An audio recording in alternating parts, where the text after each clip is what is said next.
Oh, jam! Hello, everyone, and welcome to the Manapool. Dramatic pause. This is the Manapool number 525, and I am Chewy, the lead dork. I am joined, as always, by these other dorks. Hi, dorks. Hi, I'm Brian. I'm the lead rambler, tangent master of the group. And if I am here from an alternate timeline, I think it would probably be from 1985. Although, I don't think I need a visa to ride this train. Wait, no. Yes. No. Yes. Haha. Go. Next. I don't get it. I don't get it either. I'm Mike. I'm the rules guy and the game lore guy. And if I was here from an alternate timeline, it would probably be the present day, but everything is just 5 feet to the left.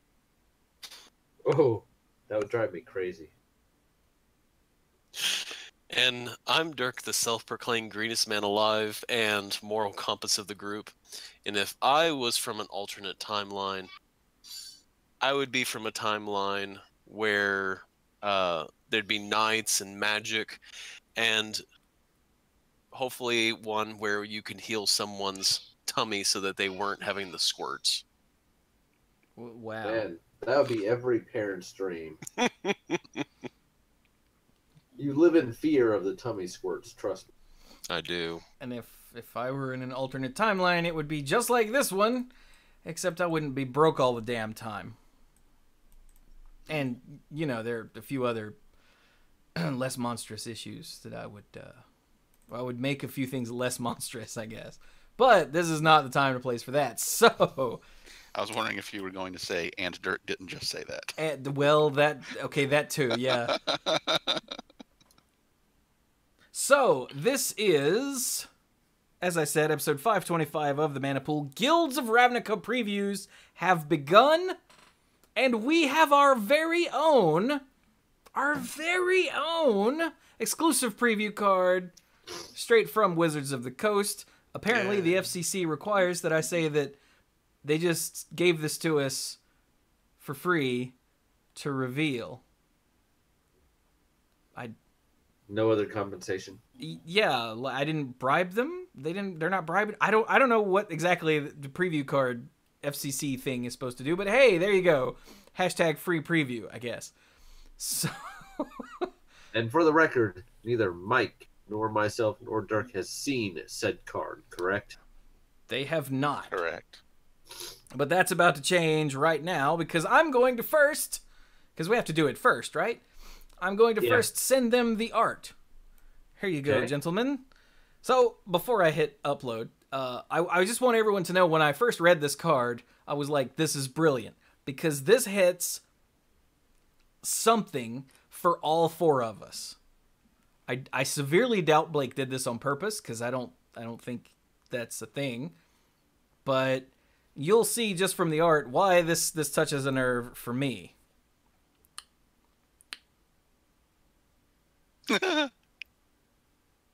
Oh, wow.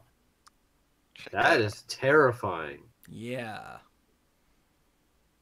And yet, so awesome. So are those... those aren't just rocks. Those are... Ooh. Yeah, those are eggs.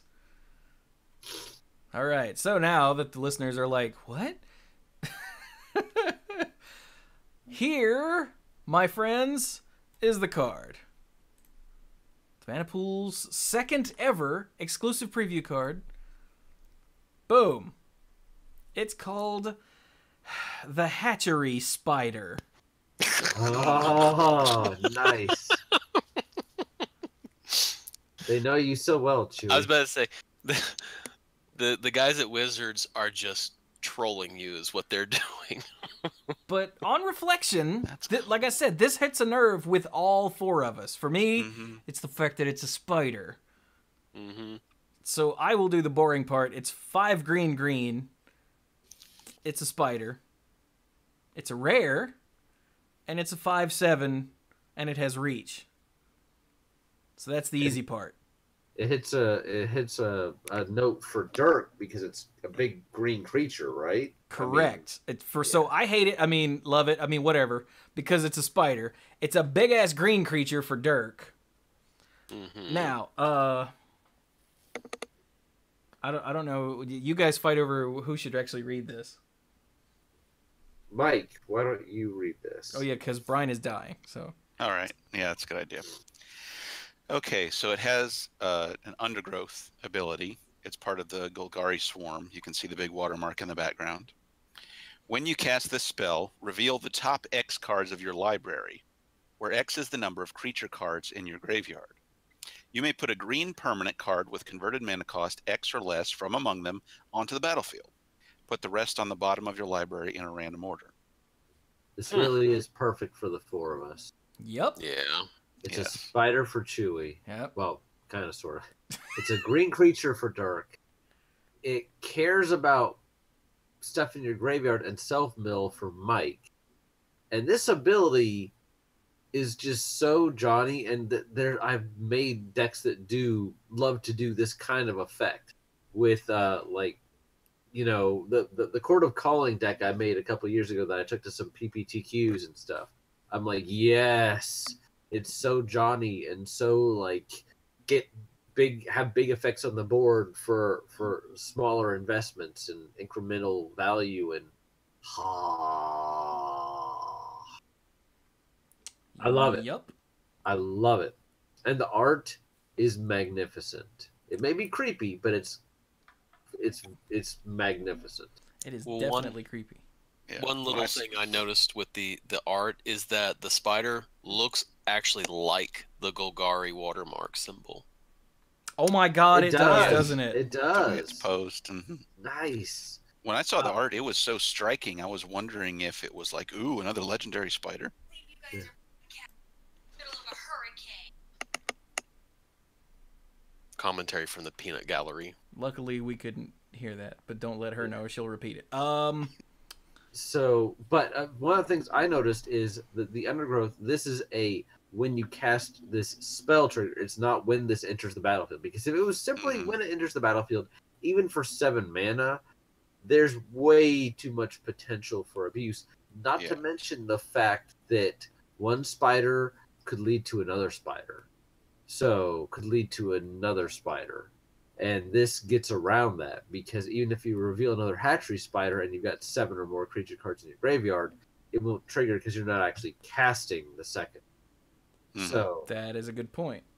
It's also important to note that it's when you cast a spell. The Hatchery Spider does not necessarily need to resolve. Hey, Mike, rules question. Okay. I cast Hatchery Spider. I say, trigger. You say, in response, for whatever reason, I'm going to cast Remove Soul and counter your Hatchery Spider. And it goes to my graveyard. When the ability resolves, do I count the Hatchery Spider card in my graveyard for Undergrowth? Yes, you do. So don't do that. That'd be bad. I mean, if you want to counter it, you can counter it, but, let the ability resolve first. Wait, can you counter it after the Undergrowth resolves? Yeah. It's still in the stack. Oh, yeah, it's still in the stack. Yeah, because everything just resolves one at a time, and you have another opportunity to make responses later. This is incredibly similar to Cascade. This is basically Undergrowth Cascade. Yes. Basically. Yeah. Yeah. And this is only like the... Okay, so I was sent this email. Hang on. When did I get this? I was sent this email 9 days ago on September 4th. So I think this was only like the 3rd or 4th, maybe card with Undergrowth I'd ever seen. So I didn't actually know what to think just yet. But this is pretty awesome. Yeah. Because you get another free thing. Yeah. For 7 mana, you get a 5/7 with something that tags along, in theory. Yeah. Yeah. And it's green permanent card. Oh my god, you could grab a planeswalker with this. You could. Yes. The only thing you can't really grab is a land because lands are colorless. So I didn't even make that connection that it was permanent. In my brain, it's green dude. Grab a green dude. Bring it along with you. Ooh. As a reminder, permanents are lands, although lands are almost always colorless. Creatures, obviously. Enchantments. Artifacts, again, usually not green, but there are exceptions. Planeswalkers. I feel like I'm forgetting one. Did I say enchantments? Enchantments. Yeah, you said if I didn't, including auras. So There are subversion is some very green clear. artifacts as well. Did you mention artifacts? I did. Okay. But yeah, so is this going to do anything in standard? I mean, there are control decks that will get to upper mana costs, so maybe. It all depends on the way the meta is going. Yeah. It's like a Genesis Hydra. You know, you could pump a bunch of mana into Genesis Hydra. It Yep. was easier with Nykthos. There's not really anything like that now. Yeah. But Yeah. it's But, a similar effect. You also want to give yourself time to set this up. This isn't going to be too impressive if you've only got one or two creature cards in your graveyard. It might still hit something, but I think 3 is where you really want to you start to have a better chance. Yeah. Also, I think keep 3 or in 4 mind is you- like your bare minimum. Yeah. Mhm. And keep in mind, no matter how many things you turn up, you can only actually put one of them onto the battlefield. So, I think in limited, this is insane. Just insane. Unless limited, again, is so fast that you're not getting to 7 mana, it's a 5/7. So it's going to win you the game. It's a big creature. It has reach, so it deals with that one annoying evasion guy they've got. And it gets another something along with it. That by the time you cast this in limited, you are certainly getting something, because limited, with very few exceptions, is creature based. Very, very, very few exceptions. And by the time you get to 7 mana, stuff has died. So in limited, this is like a windmill slam. Just like yes. So. Yeah. And in Commander, I can see this being highly obnoxious. Commander and Yes, Brawl. very silly. Commander and Brawl, I see this being really, really powerful. Yeah. Combos well with in Golgari colors with Surveil, and green itself, just even outside of the new set, has always been fairly good at self mill, right, Mike? Yeah, depending on which set. Yeah. But yes. Hatchery Spider and Life from the Loam. Oh yeah. Oh yeah. But yeah, there's a lot of stuff in this set actually that works really well with the Hatchery Spider. So art, fantastic. Stats, very good. Solid, and ability, just something there for the Johnnies and the Timmies and everybody. So yeah, I approve. Good job, guys. Yep, I like it. Yeah. So, anything else about old Spider-E do here? Or should we move on? Is super awesome. We really, really, really, really, really appreciate the card. That being said, there's a lot of other nifty stuff in the set. So, yeah, there is. So, a big thanks to Wizards for our #free preview. That I have to say that again for some reason. Maybe there are some news outlets that do have some kind of agreement where there's where there's a fee involved. I don't know. And they have to distinguish between which is which. Maybe? I don't know. The email came with a little document explaining why we have to do that. It's like, oh. Mhm. Well, not Yeah, really like if why, something- but what I have to do. It's the FTC. My bad. Okay. I wondered a bit when you said FCC at first. And I was like, well, okay, I guess that's Yeah, my bust. Federal Trade Commission, not. What is FC? Federal Communications Commission? Yes. Yeah, not them. Anyway, so there you go. That is why, dear listeners, there was no stream of this episode, and there's no early release of this episode for obvious reasons, because our embargo date is Monday, 9/17, so this won't go up until... Well, this didn't go up until Monday, 9/17. And we like potentially getting future cards. Yeah, So... I don't want to screw it up by leaking it early, and they'll be like, who had this card? The Manapool. Idiots. Manapool?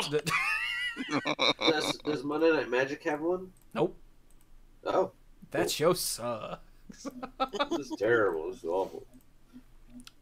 Okay, so let's do some other cards then. Hey, one of you. Somebody pick a card to talk about.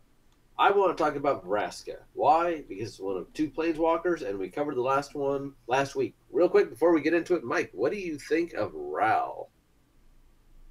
Ral is really cool. All right. Cutting edge commentary from I mean, Mike. what? I didn't have enough time to prepare more of a speech. It's interesting. His middle ability can protect himself, but it's rather pricey, and it's really dependent on everything else that's happened in this game. And since it only hits creatures, that's okay. You get some really good card selection with the first ability, and it's really just an awesome goal to actually be able to get the emblem at the end. And it's just going from... You just have to take them from 5 to 8, so it won't take too long if you're able to keep your opponent from stopping you. All right. So, I believe it was yesterday we got the official preview. We didn't, but another source got the official preview for Vraska, Golgari Queen. And this is really impressive. Keep in mind, this will also be the last of the Planeswalkers in the Planeswalker packs you can purchase directly from Hasbro. The Mythic Edition. Mythic Edition. Thank you. The $250 thing that's like a FTV crossed with a Masterpieces crossed with a booster box. It's really bizarre the more I think about it. Yeah, I heard about that. That kind of annoyed me that it was only available from Hasbro directly. That is the main problem people are having with it, it seems, yeah. Yeah. But so, you can also get this, unlike some of those others, in booster packs. Obviously, it'll have alternate art in that one, but here's what it does. So, Vraska Golgari Queen. She costs 2 and a black and a green. So that's 4. Planeswalkers at 4 are usually notable, and I think this is a good one. She comes with 4 loyalty. She's mythic, of course, and she's Vraska. +2. You may sacrifice another permanent. If you do, you gain 1 life and draw a card. I love the fact that it is May, so you can always +2 her and just say, I'm good, -3. Destroy target non-land permanent with converted mana cost 3 or less. Wait, isn't that a card? It's Abrupt Decay. I was going to say, isn't that Abrupt Decay? Mm-hmm. Yes. Jesus. And then, -9. You get an emblem with, whenever a creature you control deals combat damage to a player, that player loses the game. Wow.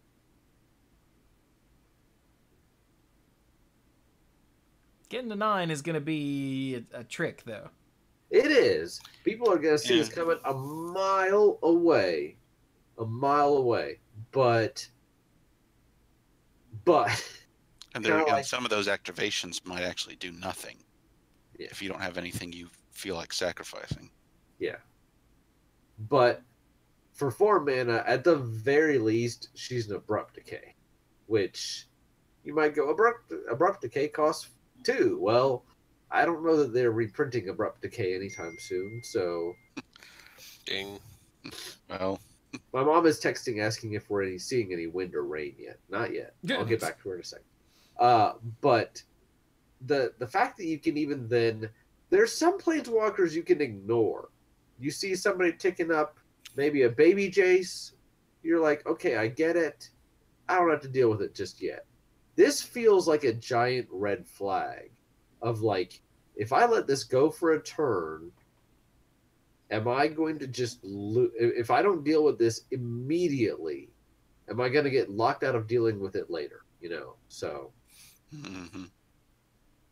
I like the fact that the first ability is a +2. +2. That's, I mean, the difference between a +1 and a +2 is huge, just huge. And the fact that you actually gain a life. So many of these black effects are like you draw a card and you lose a life. This actually pads your life total and draws you a card, and in Golgari helps set up your Undergrowth if you're sacking creatures, or you're, you know, sacking stuff you don't need, or you're just like, +2, go. You know, there's no part of this card I don't like. You threaten a crazy, crazy limit break, so they have to deal with it, which means they're devoting resources to destroying it. And in the meantime, you're getting card advantage. You're either drawing cards and gaining life, or destroying their stuff. Or every couple turns, both. You know, I mean, and it costs 4 mana. Yeah, the fact that she essentially starts on 6 loyalty is pretty brutal. It's going to be hard to deal with, or harder to deal with. Yeah. And like Brian said, it's going to divert resources into killing her. Yeah. She doesn't... The abilities, though the first ability may not have as big of an effect, she does pull aggro really well. Yeah, she does. Cool. So that's our last Planeswalker, because they said there are only 2 in the set. Yep. Spoilers. Did you read Mark Rosewater's article where he actually talked about some of the design of these 2 sets? This one and is it Ravnica Allegiance or whatever the next one's going to be? I thought was interesting was that, you know, they're leading up to really this confrontation with Bolas. This is the end of what they're calling the Bolas arc. And they talked about how they wanted to approach that. And what they've decided is that 5 of the guilds are now directly or indirectly falling under his control. And one of the ways they wanted to do that, show that, was 2 of the guilds in this set would be under his control, and then kind of building toward it in the 3rd set, 3 in the next one. And one of the ways you can tell is that he's kind of put these planeswalkers in charge of those guilds. So you can kind of like see, ooh, you know, well, he's trying to influence the Izzet through Ral. He's trying to influence the Golgari, as we know, through Vraska because of the deal he made regarding Ixalan. And what makes me really curious, just future speculation, I realize we're in the middle of spoilers for this set, but thinking ahead to the next set, what 3 of those guilds is he trying to influence? And I think that's an interesting question. I doubt the Gruul. I just don't see him trying to mess with them. But I just thought that was an interesting thing. So, but it has nothing to do with preview cards for this set. True. So, by the way, dear listeners, the reason that Brian keeps getting dings asking about rain and wind is because we are recording this on Thursday night, right before Hurricane Florence hits. So, yeah, we've gotten a lot of messages about people worried about us. Don't worry. We're pretty far inland, and I think the worst we're going to have to deal with personally for the 4 of us is just power outage. Yeah. I think. I'm pretty sure. So, yeah. But we do appreciate all your concerns. Mm-hmm. Yeah. See, we're in the Triad region, which is to the west of Raleigh and Durham, where before today it was going to hit really hard. That's where the eye was going to hit. And then Florence took a dip in intensity, turned to the south, which no one expected, and slowed down a whole lot.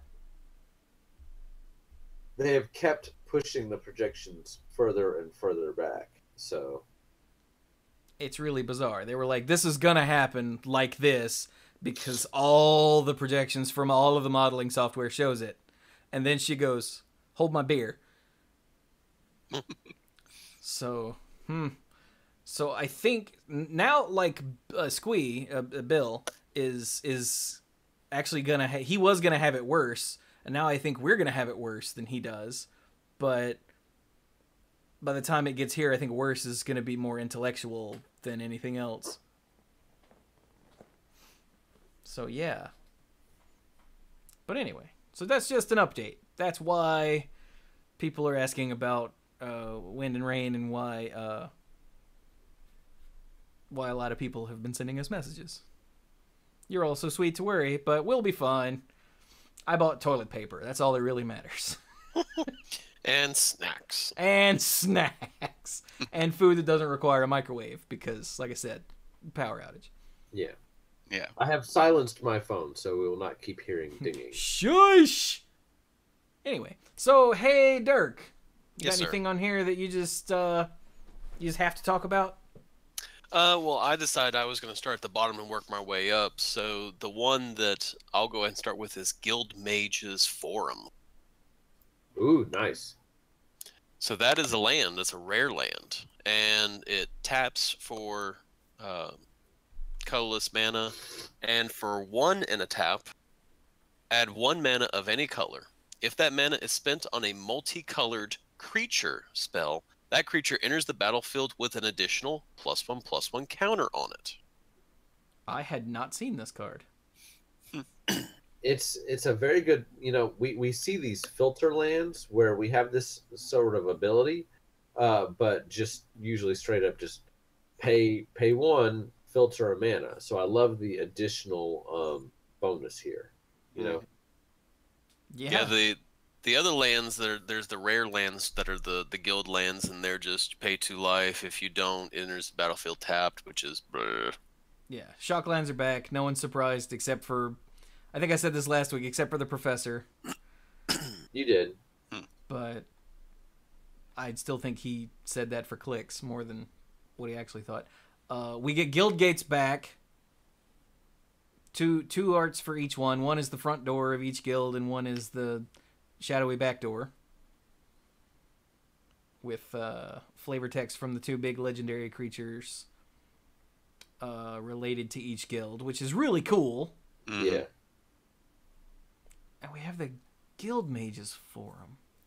I enjoy the fact that they're actually the gates are kind of a little sub theme for this set, and that there's cards that care about gates. And what that allows them to do is that they also have a card named Gateway Plaza, which is basically a reprint of the Trans Guild Promenade. Yeah. But it's a gate. So it enters the battlefield tapped. When it enters the battlefield, sacrifice unless you pay a generic, and you can tap a mana to produce a mana of any color. But again, a gate. So yeah. Hey, cool. Mike. Yes. How do you like having that redundancy in your Maze's End deck?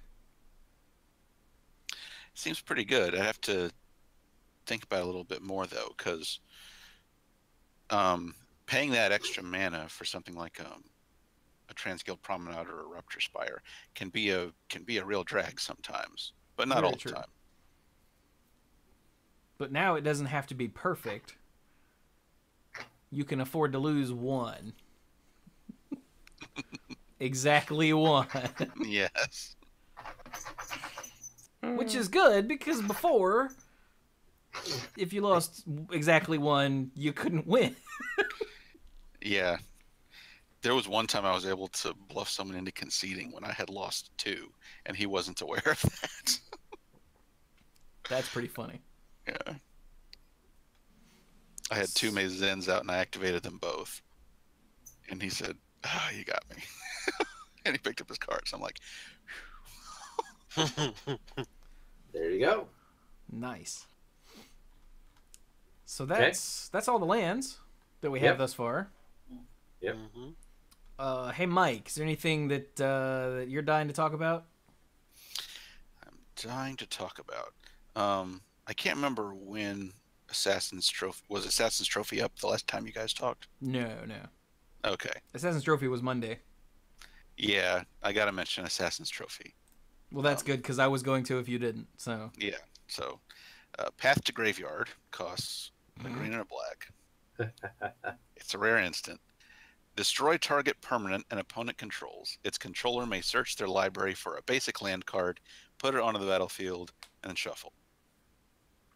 I've also heard it called Pulse to Exile. And I think Abrupt Exile or something, Abrupt Path or something like that. Because it costs the same as Abrupt Decay. Yeah. So, this card will obviously see play in Standard. Yes. Because it's insane. This card will pretty obviously see play in Modern. I mean, it's target permanent. You know what I just said about how you have to devote resources to destroying Vraska? Well, this is just like, nope, gone. You have to devote resource. Yeah. I'll turn your Vraska into a forest. Oh. Yay, ran for me. Clues even, when I said, you think it'll see play in Legacy? Clues even went, it's pretty good. I was like... It's possible. I mean, there's only there are a list of situations where Abrupt Decay would be better, but it's not a very long one.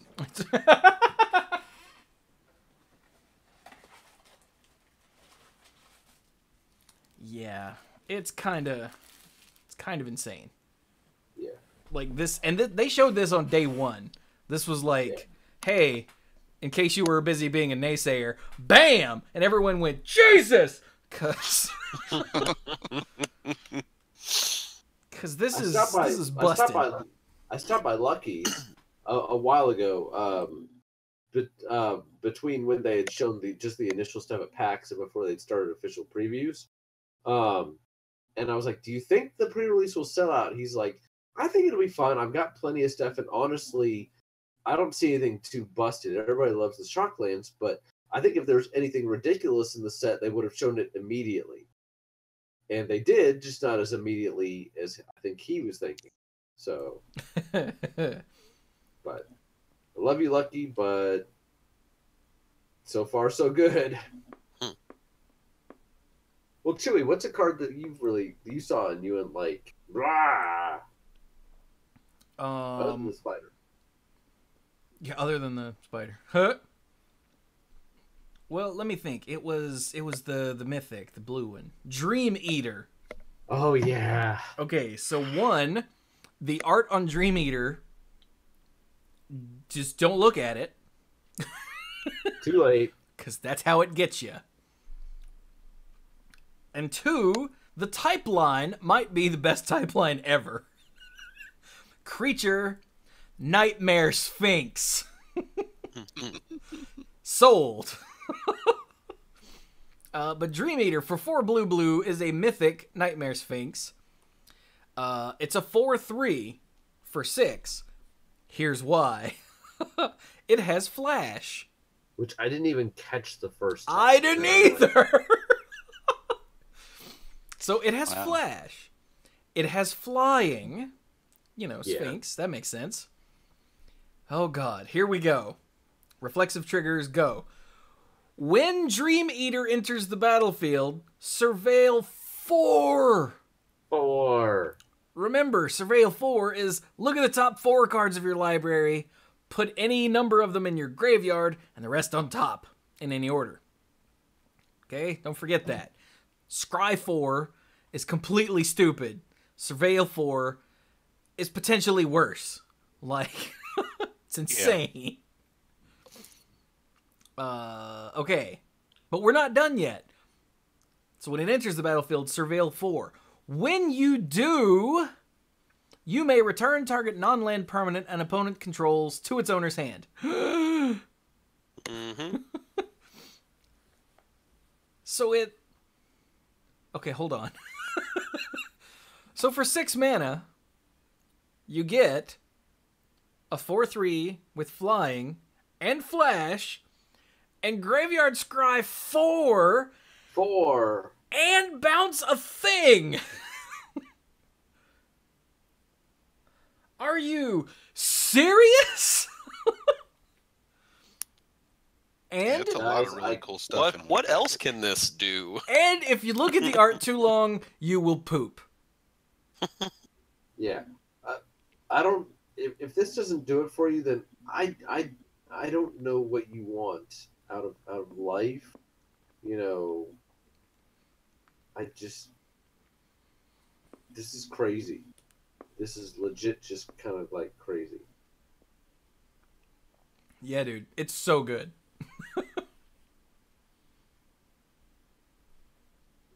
Buh. Speaking of Sphinxes, by the way, we should mention that Assassin's Trophy is apparently Isperia turned to stone. Uh-oh. What? Really? We're not even streaming. Grave Markings is now following twitch.tv/themanapool. I've read the flavor text, and I wasn't sure what I was seeing, but yeah. Yeah, the A flavor power text. vacuum for the Azorius, a keepsake for Vraska. I think when I was looking at the art, I just didn't know what I was looking at. Now that I see it, I'm like, oh. Yeah, dude. Oh. Yeah, I saw it was a Sphinx, but then I was like, did she go back and grab Azor real quick? Or I didn't think it was actually Asperia, but now I see it better. Now that I see the face there and I see the face on a card that Asperia appears on up above.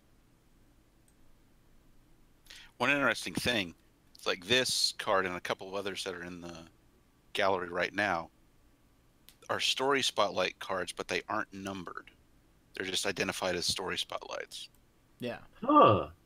I did not notice that. Yeah, they've changed how they do those. I don't remember what they said other than they're not numbering them anymore, but pretty neat. But okay, what else we got? Well, if we want to stay in multicolored for a while, we've got some really interesting stuff. I'm gonna go ahead and talk a little bit about Niv Mizzet because it's Niv Mizzet, and I think it's really nifty. So he's always been, he's the dragon, he's the Parun of the.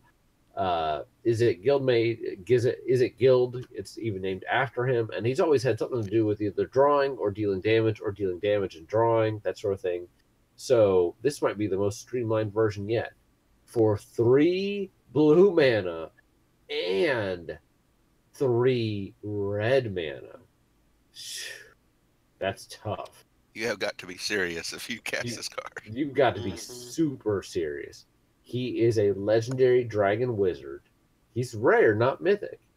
And he's a 5/5 with flying that can't be countered. Pretty awesome. Whenever you draw a card, Niv Mizzet Harun deals 1 damage to any target. Okay? Great. Whenever a player Whoa. I thought it was you, but that makes it even more fun. casts an instant or sorcery spell, you draw a card. It doesn't even say may. You draw a card, which of course means you deal damage to a target. Very simple, straightforward. Is it Curiosity? Is Curiosity the blue aura that when it That combos with Nim, is it? Yeah. Yeah, and so it combos with this one too. Mm-hmm. Because Curiosity says that when this creature deals damage, you draw a card, correct? Yeah, to a player. Mm-hmm. To a player specifically? Okay. Yeah, it can't be a creature. Well, who cares? They're dead and you drew your deck, so. Oh, yeah.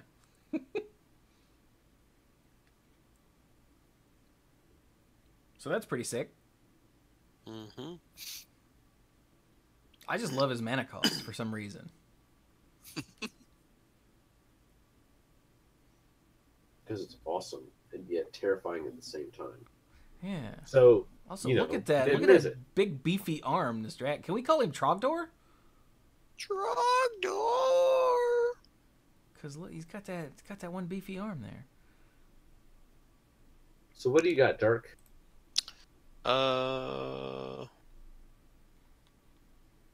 We talked about Amara last time, right? Soul of Yes. the Accord.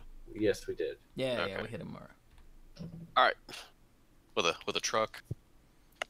Well, I mean, you'd have to hit the last one, the previous Amara with a truck. This one you could just kind of like skateboard into and she'd fall over. Okay. Because she's only a 2/2. Then Yeah, I'll how'd she go from a 5/7 to a 2/2? What happened? Keto. She has a decent mana cost now, so. Keto, bruh.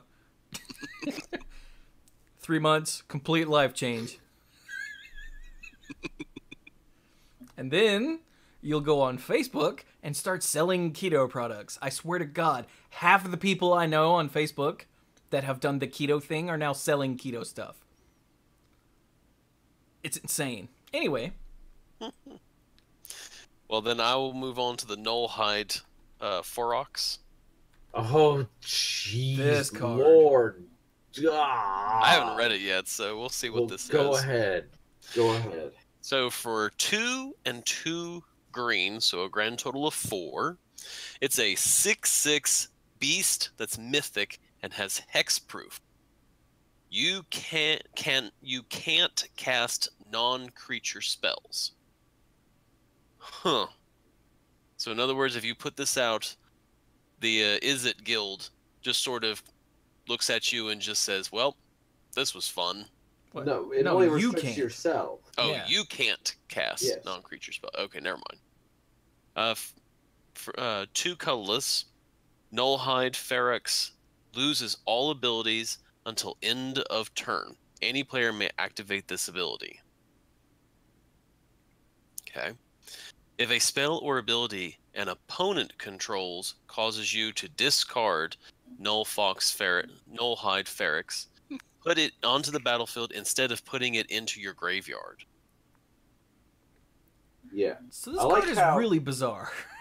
I like how that the white card from M19, the enchantment that when you the one that gets you an avatar and you sacrifice it, Ajani something. That still requires you to have a plane out, so you can't get it for free. This is like, nah, you made me discard it. Congratulations, 6/6 with hexproof. Enjoy.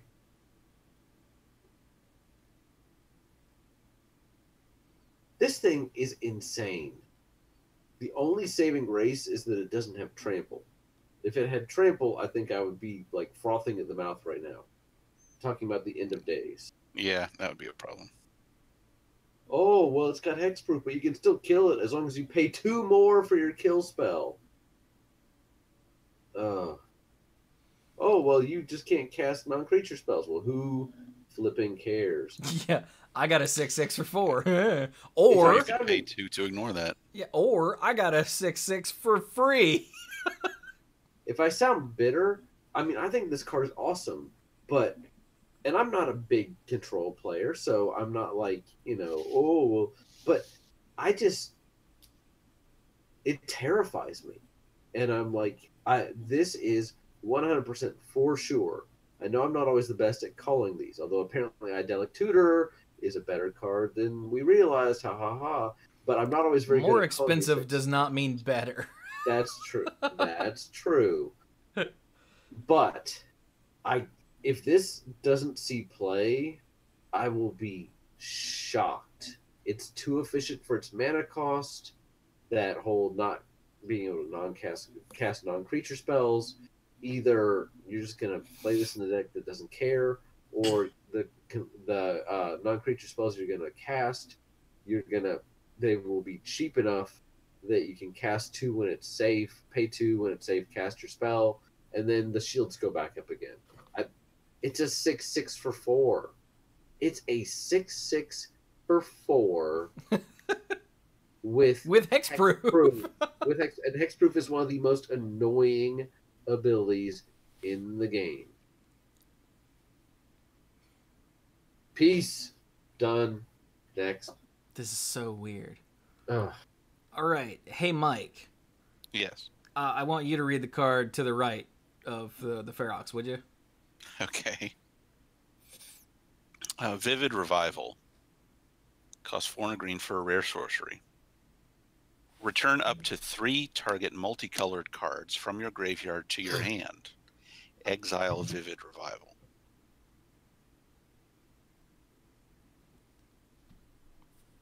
That's so Seems Mike. good. Yeah. The card I was actually going to point out to Mike was available last time and we didn't cover it, but I was like, this is a Mike card. Is the Underrealm Lich. Yeah. Because Mike. Oh, yeah. That is a good one. So read it. The Underrealm Lich? Yeah. Yes. Oh. No. It was available last week. You didn't say you talked about it. Okay. We did not. I didn't even So know it was Underrealm available Lich. last week. For 3 a black and a green, it's a 4/3 zombie elf shaman. It's mythic. If you would draw a card, instead, look at the top 3 cards of your library, then put 1 into your hand and the rest into your graveyard. Mike. Yeah. It has another ability. Pay 4 life. Underrealm Lich gains indestructible until end of turn. Tap it. Mike.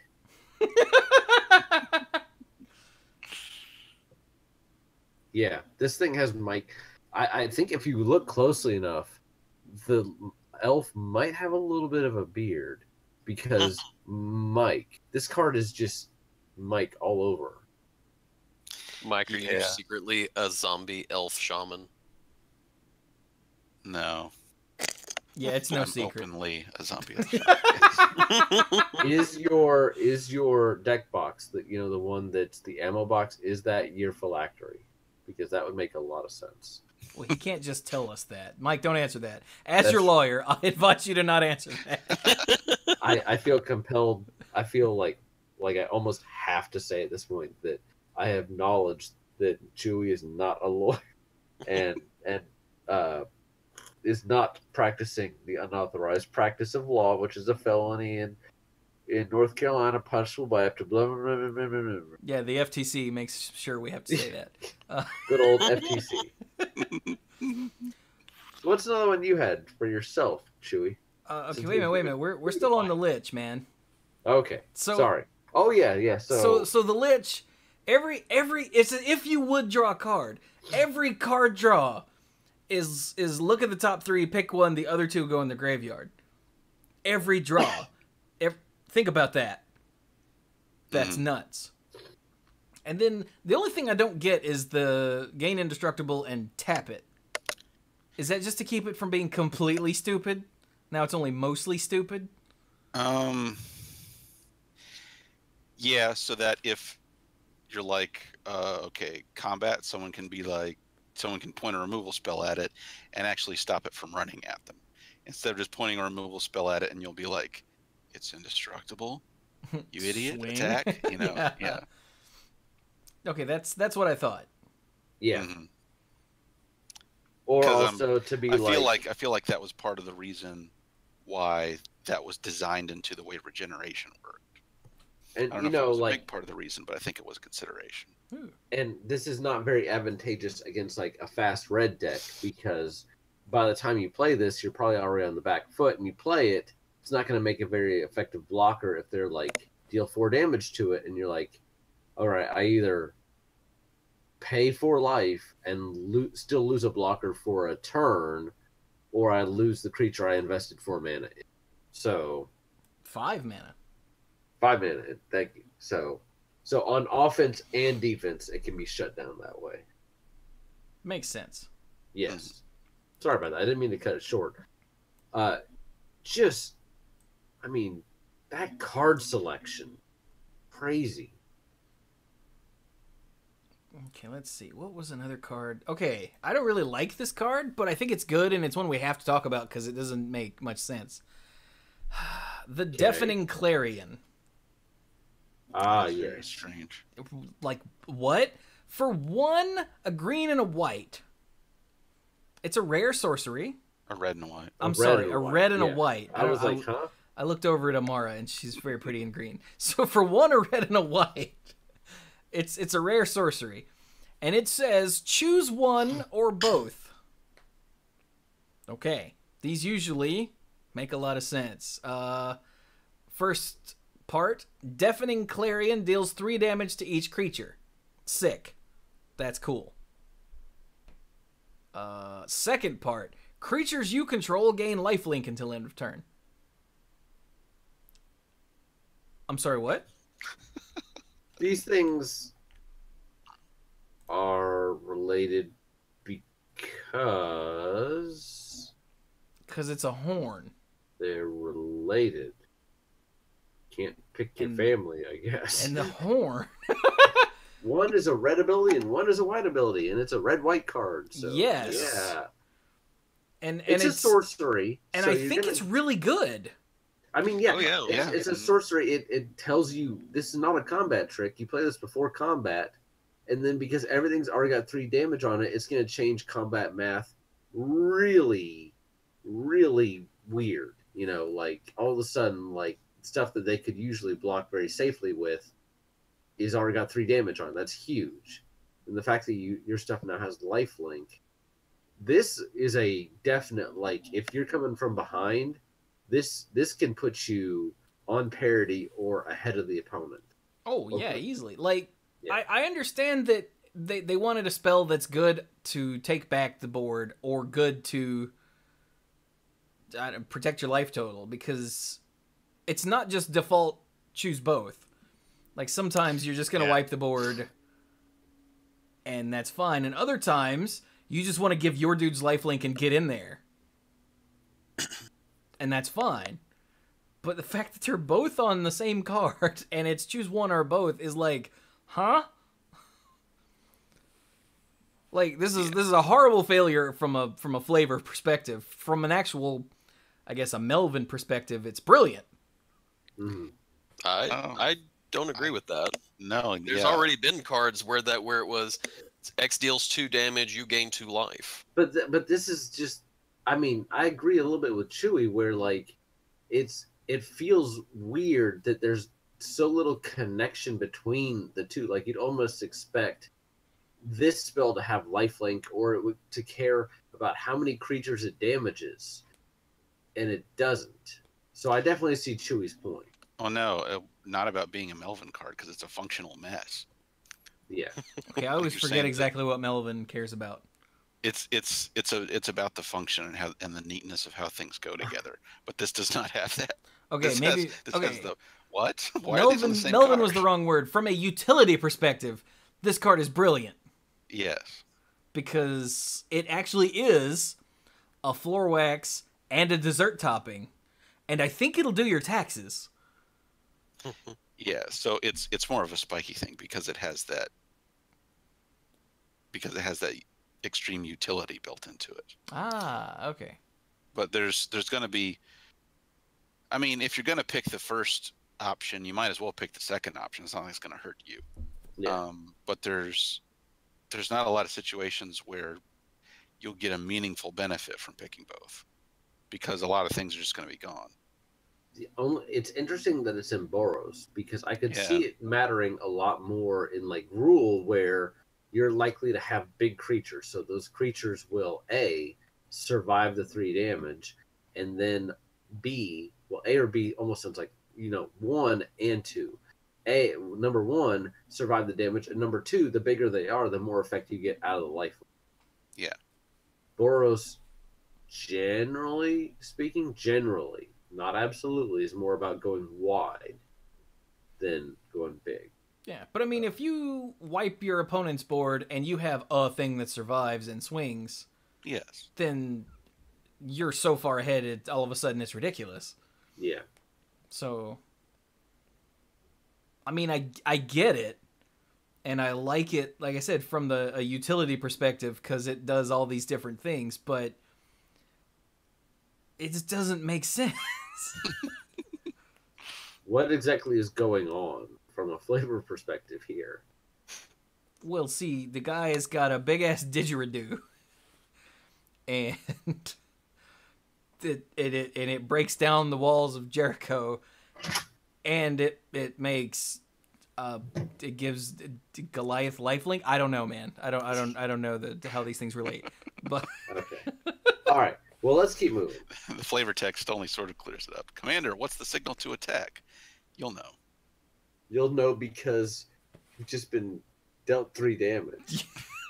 And you're going to be so motivated by that 3 damage, you're going to gain life. it's very strange. Yes. You know what's not strange? I'm taking a card that's not even on this. I told Chewy I was going to talk about this one earlier because it was on Daily MTG today. Technically, it was previewed by Cool Stuff Inc. And they got a couple previews, and the first 2 are okay, but really, really, I'm going to read you this card before I send it to you, before I send it to the others. I think Chewy's seen it already, right? I mean, that second link that I sent you guys before the show is on the Manapool Reddit, and Apple Cork, because he knew we were recording today, was finding all the previews from today and throwing them in there for us. Oh, cool. I did not actually open that link, so... Neat. But, I thought that was from your last show. I didn't click on it. So well, thanks, Apple Cork. Here is the Doom Whisperer. Kind of interesting name, but Doom Whisperer. It is a nightmare demon creature, which is just badass by itself. It's mythic. Costs 3 and 2 black for a 6/6 with flying and trample. So that's already pretty good. That's 1 more mana than the demon that doesn't let you win the game. So 6/6 flying trample for 5. And Mike, it has the ability, activate ability, pay 2 life, surveil 2. Yeah. No mana required. We actually got an email with this in it first thing this morning. Did we? I haven't checked today. So. Who is that from? Because I think I already archived it. I actually responded to it. I don't remember who it was from. Oh, it was from Casey Smith, who sent us a picture of the card, and that was it. And the subject was, Mike's going to die to this. The opponent's or his own? Yes. Yes. And then, so thank you for that, Casey. That's the first time I saw this card, was your email. So nice. And then in the Manapool Discord server, there were some discussions about Mike and this card. Gee, you think you were getting typecast, Mike? Well, the flavor text explains the serious problems that I'm going to have with this card. The sound of every twisted secret tempts you to hear another. Yup. And Mystic Remora says, Mike, cast Doom Whisperer, pay 18 life to mill myself for 18. Dirk, shock you. And then Carso26 goes, Mike, I will mill myself for 2 more in response.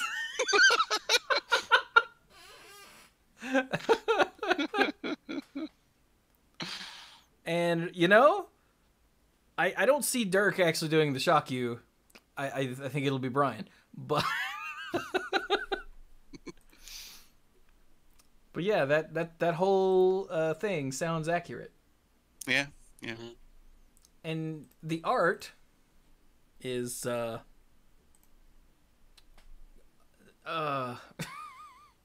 It's pretty cool. it's a demon. It looks like it might have like wandered in from Innistrad, like after Emrakul showed up, because it's a demon with arms and hands coming out of its chest, like a bunch of them, and it's really creepy. And I don't like it.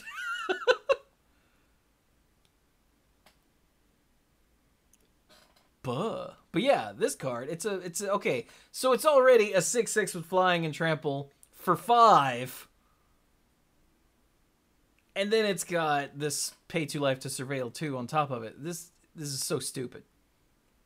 Yeah. Like, what the hell? Yeah. I saw a tweet about this. Oh crap!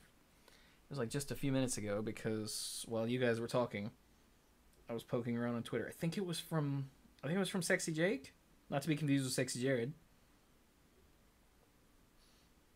who said something. Jake Humphreys, yeah, who said something to the effect of this card not having a printed drawback shows that Wizards is sending the message they believe being a 5-mana creature with no immediate impact on the battlefield is an inherent drawback.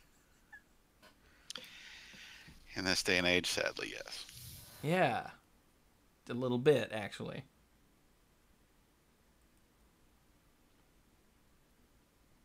So yeah, this card is nuts, and will almost... Oh, it's a Nightmare Demon.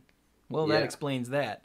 I like the nightmares in the set. The Nightmare Sphinx, the Nightmare Demon. Cool. You'd think Nightmare Demon would be a little redundant, wouldn't you? At least it's not a Nightmare Demon horror.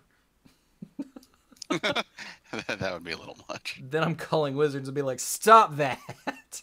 But if it was a spider nightmare... I mean, Nightmare Spider would be alright. I wouldn't look at it ever, but... And if it has 11 legs, then it's technically not even a spider anymore, so we're good. So, ha! No, it's only got 8 legs, but it's got a bunch of arms growing out of it.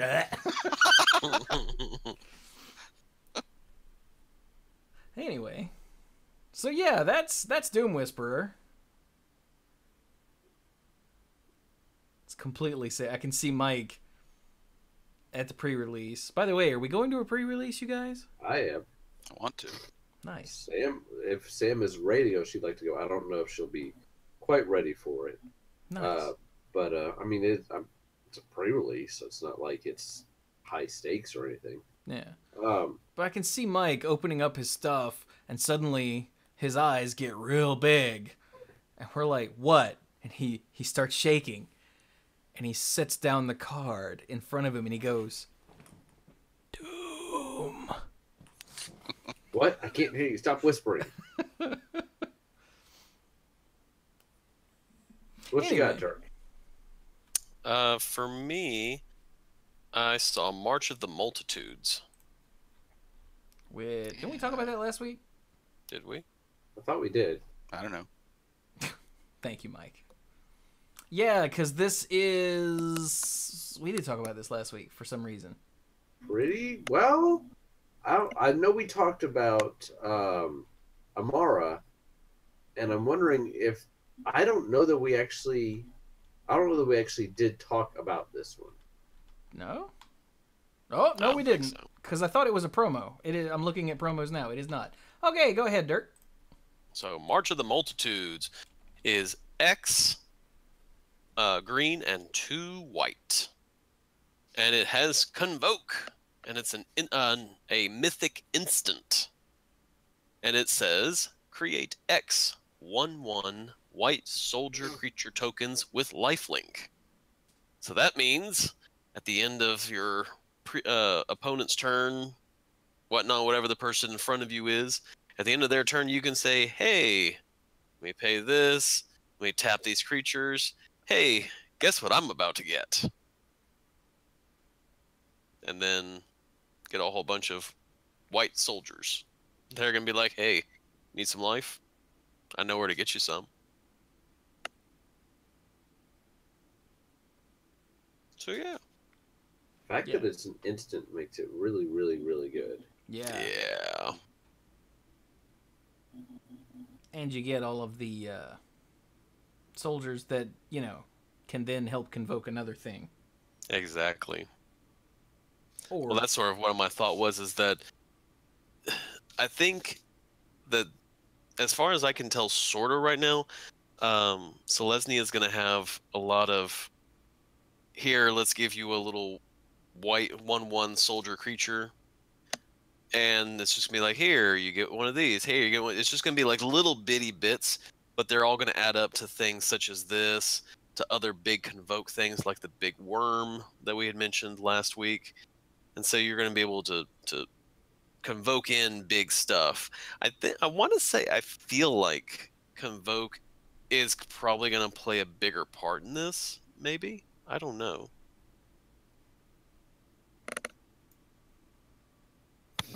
Yeah, Nice. maybe. Remember the first time around, they had all the Saproling token back up. Yeah. To also help with convoke. So the soldiers might be doing something similar. yeah, I was gonna say, Yeah. since we haven't seen a single Saproling yet, I'm thinking that's not a thing this time. Thinking the soldiers are going to be the big thing. Hmm. Yeah, and when Saprolings all naturally have lifelink, then yeah, that's pretty bad. I mean, badass. Well, I think that's the Saplings didn't really do much last time, did they? I mean, they enabled feel very aggressive this time. they enabled a couple things like convoke, obviously, and there were a couple things that cared about having multiple creatures out. I'm trying to think. There was a green and white enchantment that allowed you to tap a creature to tap an opponent's creature. So it cared about having multiple creatures out, but in general, yeah, I don't know that it was as effective. Yeah, Celestia did have more of a control-y feel in original Ravnica than, and I think Dirk is right, than what it looks like it might be shaping up to do here. Yeah. It might be a little more aggressive.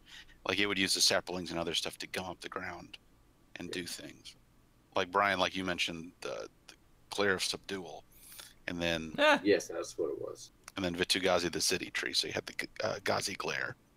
Yep.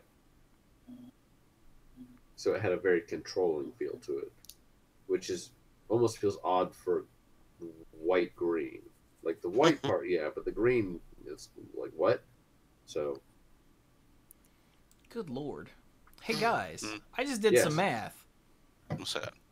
So let's say you March of the Multitudes using Convoke on early turn for 3. So you get 3 extra dudes. Yep. Yes. You can probably do that as easy as like turn 4 or 5. Okay. So your opponent doesn't do anything that requires your mana or you to use mana. So at the end of turn, you just tap all your stuff and your mana and just barf out 3 more soldiers, right? Right. Then you say go. You play a land and you tap all of that, and you drop your Impervious Great Worm. Yeah. On like turn, I don't know, 5 or 6. Granted, Seems fair. that's a little bit of Magical Christmas Land, but it's not like a lot of Magical Christmas Land. It's a little bit, just a little bit. Yeah, it's a reasonable amount of Magical Christmas Land. If you never have Magical Christmas Land, why are you playing Magic? Exactly. Yes.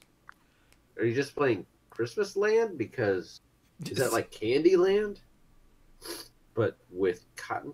What? No, not. What? I don't know. So yeah. Hey, look at the thing next to March of the Multitudes. There's one on either side, really, but look at the one on the left. I was gonna say, yeah, you mean Izoni? Because Izoni's pretty nuts. Azoni is pretty nuts. Izoni, I think it's Izoni, maybe? Izoni. That's Izani? how I pronounce it. Maybe. One of those. I would have said Azani. I wouldn't say Ani because that sounds like an A. I'd say Izoni, like Oni, like Yeah, like Trostani is A and I. Yeah. Yeah, okay. So we'll go with Izoni, 1,000-eyed. That's a lot of eyes. For 2, black, green, 6 mana, she's a 2/3 elf shaman. Legendary elf shaman, mind you. Who is rare?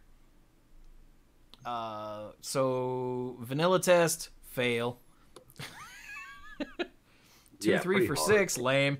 Undergrowth. When she enters the battlefield, you create a 1/1 black and green insect creature token for each creature card in your graveyard. Huh. So that's already pretty good. But then, for a black and a green and sacrifice another creature, you gain 1 life and draw a card. Yeah. Sold. This is good. I like this a lot. Of course you do. Do you remember how when we were talking about our preview card, the Awesome Spider, I mentioned that it was a cast trigger? Yeah. This is not. Yeah. There's the battlefield trigger in black. So any sort of reanimation spell, it's going to be like, sure. And the thought that if you are running this in a deck and you're able to cast it more than once, the fact that the first one can even feed into the second one where you're sacking, not necessarily the insects, but other things and getting more stuff in your graveyard. The next one is like, hey, look, more bugs. Heard you like bugs. But even just with one, again, think about limited.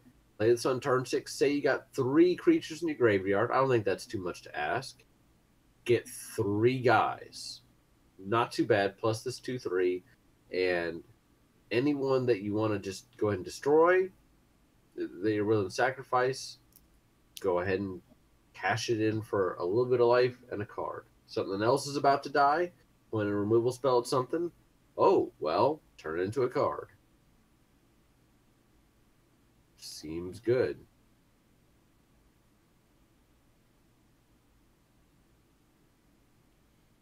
Yeah. Okay. Kind of sick. Mm-hmm. All right, what's up in some monocolored stuff? I was thinking the same thing. I mean, there's still some really good stuff in gold, but we don't want to ignore the monocolored either. Oh, hey, by the way, Narcomoeba's back, and it's rare.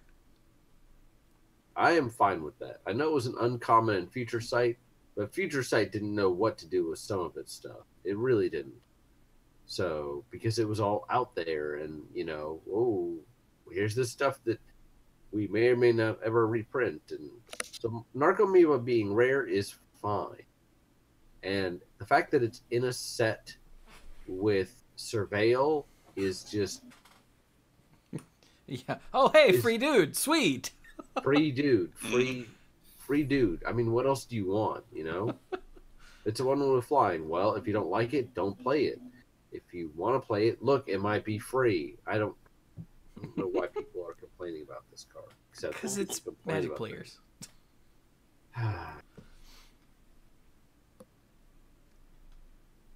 Let's see.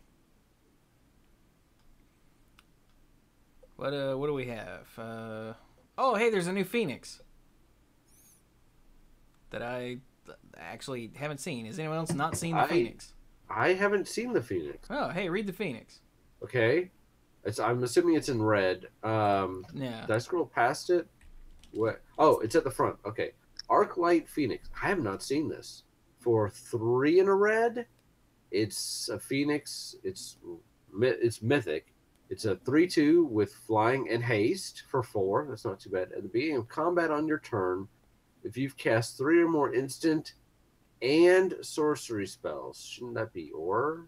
But okay, 3 or more instant and sorcery spells this turn, return Arclight Phoenix from your graveyard to the battlefield. Some storms never blow over. So obviously it doesn't have the watermark, but pretty heavily implied is it right here. But cool. I find the wording on it a little weird with that and, but I guess that's grammatically the way it needs to be. I'm not sure. But it seems like a place where they would traditionally use and or. Yeah. But anyway, so if it's the beginning of combat on your turn and you've already cast some combination of at least 3 instants and sorceries, and a number of instants and sorceries equaling 3. Then this pops back out. It's got haste. I like it. I actually really like it. Thou shalt not cast 4. 5 is right out. And then here's Arthur trying to get back his Phoenix. He's like, okay, 1, 2, 5. 3, sir, 3. So yeah, that's neat. Not anything to like lose your mind over, but neat. It's kind of interesting because how often are you going to be able to do that over and over again? You know. Well, I mean, I'm thinking this goes in some sort of burn deck. Yeah. Where you don't need to do it over and over again. Right. And the fact that it has 3 power, if you're able to get it back, if you're able to cast it, swing with it, and get it back one more time, that's probably enough. If they kill it again, they should be almost dead anyway. Yeah. So. Or you save up so that you can do 2 at once, because there's no mana component to getting it back. Yes. If you meet the requirement, it just happens. Yeah. So you can get multiples out of the graveyard at the same time. Yep.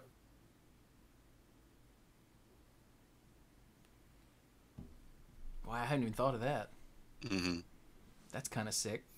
Yeah, it's kind of like how the Vengefine decks would work. Because they'll all, you just play a few creatures and all of the Vengefines will jump out of the graveyard. Yeah. And thanks in for red, reminding you me have about Jumpstart. Vengevine, by the way. I'm not scarred enough. Dude, Sorry, have you seen that? Like, there's a black-red Vengevine deck that's tearing up Modern here lately. Yeah, I have not, but I don't follow tournaments, so. Yeah, but did you hear that? I had not. Black-red Vengevine. Wait. Yeah, because you never pay mana for it. You're like, have you heard? I'm like, no, I haven't. He's like, have you heard about? I'm like, no. What's the issue here? Oh wait, that's not what I meant. Black red. Yeah, because why would you ever pay for it? So you don't need green mana. Green mana is for, I don't know, dirks. Green mana is for. Ooh, dirk. sick burn. Do you know a dirk? Is your dirk going without green mana for just 30 cents a day? You too. Sorry, that's probably insulting to those programs that actually do give money to people, but it's fine for the ones that are ripoffs. Yes. The thing that I like about the Arclight Phoenix is that in red you've got Jumpstart. Yes. Mm-hmm. To just chuck them into the graveyard and be like, I don't need this till later. Who's gonna pay for this crap? Not me. Which might be what Mike said a minute ago, and I zoned out. No, I didn't mention that. Okay, good. So, okay. Hey, while we're in red, did you guys see... God, there's so much good stuff here. Hey, Mike. No, wait. Who is this? This is more Brian. Hey, Brian, did you see the Erratic Cyclops? I was reading that just a little while ago. So, for 3 in a red, it's a Cyclops Shaman. It's rare. It's a 0/8 with trample. Yes. And whenever you cast an instant or sorcery spell, it gets +X+O until end of turn, where X is that spell's convert mana cost. The flavor text is great. The League accepts no responsibility for former members and the damage they may cause. Marie, is it Chamberlain? So. Oh, I wonder if that'll be our bad. You know it's legendary. bad when you're so crazy and your experiments are so explosive that the Izzet are like, nah, you gotta go. Yeah, if the Izzet kicks you out, you've probably got problems. The liability coverage is strained enough as it is, man. So 0/8 with trample. It's just awesome. Yeah, I really like the 8 toughness for 4 mana. Yeah. Seems pretty good. I like the art too, because where does head go? It's in a helmet, Is that a helmet? isn't it? I don't know. It looks like he might have lopped his head off and replaced it with some sort of thing. It almost looks that way. Because he's got a teeny little head, if that's a helmet. It almost, he does have a very oh, I almost wish you hadn't pointed that out. Now it's kind of like, what? Buh. What? It's like the opposite of the weird what Ethereum addicts and Esper. No, not Ethereum. What was it called? It was Ethereum. Yeah.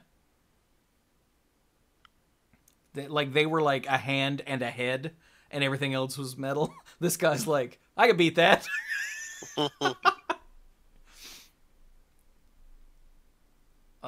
Let's see. So there's some question about the Legion War Boss. What's the question? How good is he?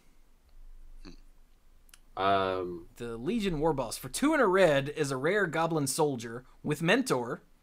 Reminder, because we haven't mentioned Mentor at all this episode. Whenever this creature attacks, put a +1/+1 counter on target attacking creature with lesser power. Okay? Okay. So he's a 2/2 for 3 with Mentor. And at the beginning of combat on your turn, create a 1/1 red goblin token. That token gains haste until end of turn and attacks this combat if able. So he's always got a friend to Mentor.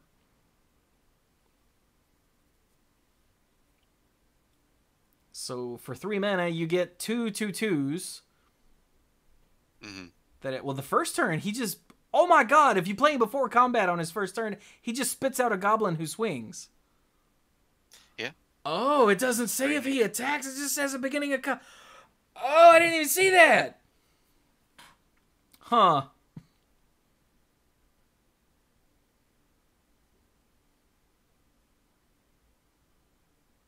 So any idea? What do you think? I think it's pretty good. The fact that it gets a guy every turn to Mentor. It's very similar to Goblin Rabble Master. It doesn't get as big of a... doesn't get anywhere near as big of a power bonus like the Rabble Master did. But creating more goblins is always useful. And it's getting you 2/2 goblins. Yes, if it attacks. Yeah. But, I mean, and it can always just sit back and just send in wave after wave of goblin. But if it attacks, and yes, if those goblins are 2/2s because they're getting Mentor.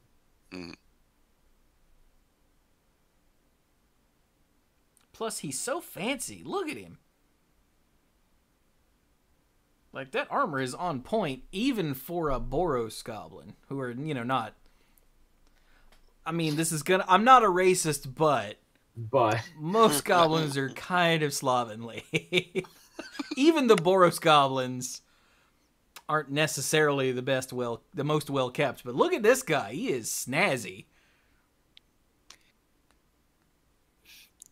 I guess that's why they made him the boss. Ah, see what you did there. Nice. Let's see. Are there any more mythics that we haven't talked about? We got the Phoenix. We got the Demon. We got the Demon from today's stuff. Yeah. Anything else in green? We got the Ferox and the Great Worm. Okay. I don't think so. Got Ral. Got the Lich. Yeah. Okay. Hey, it looks like we should cover some of these split cards. There's one in particular that is catching a lot of hell. The one with the Day Zero errata? That'd be the one, yeah. Because if it didn't have that errata, it would be insane. And not to mention, would not work properly. I was going to say, it would be vaguely impossible. Well, it would work properly. It would just be hell to remember. Yeah. You want to talk about memory issues? Yeah. So the one we're talking about is Invert Invent. And I really love the naming conventions. I was right. Remember I said I hope that they do that thing that they did with Status Statue where all of them are vaguely similar? Well, it turns out it's only the first 3 letters, but it's at minimum the first 3 letters of each word. But others, like Invert Invent, are very close. So Invert is the uncommon is it one that is an instant, and Invert is a single blue-red hybrid, and says switch the power and toughness of each of up to 2 target creatures. And yeah, that's supposed to say until end of turn. Yeah, that's the errata. And there was a question about it on Twitter, and Eli Schifrin, the rules manager, was like, yeah, that's going to have day 0 errata. We were like, whoops. And It actually, happens. during the show, Bill popped up in the Google chat with me and Bill and Clues and asked about it. He's like, didn't this happen recently? I was like, yep, hostage taker. Yeah. So it happens. For anybody complaining about it on the internet, you can't blame the designers or the testers for this, because clearly it's supposed to be until end of turn. Clearly. Yeah. Yeah. Once, in order for it to get to the finished card, that means it went all the way to like templating and then printing and all of that without getting caught. And it happens because your brain just inserts it. Anyone who has any familiarity with Magic, you just see until end of turn, because it of course it says until end of turn. Mm-hmm. So, it's not the end of the world. Everybody calm down. So that's No, invert. I refuse to be calm. Sorry, go ahead. I think I missed that it was 2 target creatures the first time I read it, though. I don't know why. And it's up to, so if there's only one you really want to do it to, that's fine. So then the other half is invent for 4, a blue and a red. Search your library for an instant and or a sorcery card. Reveal them. Oh, and or. Whoa. Mm-hmm. Yeah. Reveal them, put them into your hand, and shuffle your library. So for 6 mana, you're searching up 2 cards, which is a bit expensive, but then it's not really. But this invent is also an instant. Yes. And it's Yes. also half of a split card. Yeah. You don't have to tap out during your turn to do it. Yeah. Yeah. Do this, then untap. Since it is 6 mana, do this, then untap and cast the stuff you just got. Seems like a good idea. Yeah. And so it's got the instant tax that makes it more expensive. It's got the half of a split card, that versatility tax. And it's tutoring up 2 cards. Like, what's the least it could cost? Like Yeah. 4, maybe? Ooh, Maybe. No. For 2 cards? No, that's not enough. Is it not? For getting 2 cards? No, that's not Oh, enough. for getting 2 specific cards. Yeah, okay. So yeah, that's pretty good. Buh. But that's the uncommon one. Seems good. Yeah. What else? What else you guys got? There's one of these that I thought was really interesting. Find and finality. Did we talk about this last time? I don't No. think I didn't think talk we about did. any of the splits, I don't think. I thought we did. Yeah, we did status and statue. Status and such. okay. So find and finality is very interesting. It's the rare Golgari one. So find for 2 black-green hybrid is a sorcery. Return up to 2 target creature cards from your graveyard to your hand. So that's Macabre Waltz, which is always a good card, especially in limited, because you're trading one thing for two more, and especially in limited, rebuying your creatures is usually very, very good, especially if they've spent kill spells to remove them. Finality is really interesting. Really interesting. For 4, a black and a green, also sorcery, you may put 2 +1/+1 counters on a creature you control.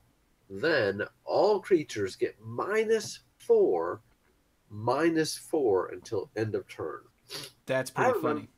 I remember the days of Mutilate, when Mutilate was heralded as like the second coming, because black had not really had a very effective sweeper, because even before there was Indestructible, there was still Regenerate, there were still ways to get around, like just destroy creature.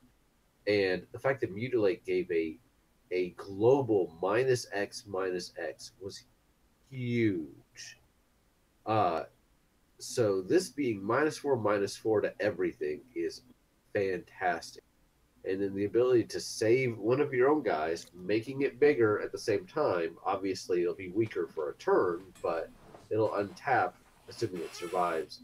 With those counters, seems really good.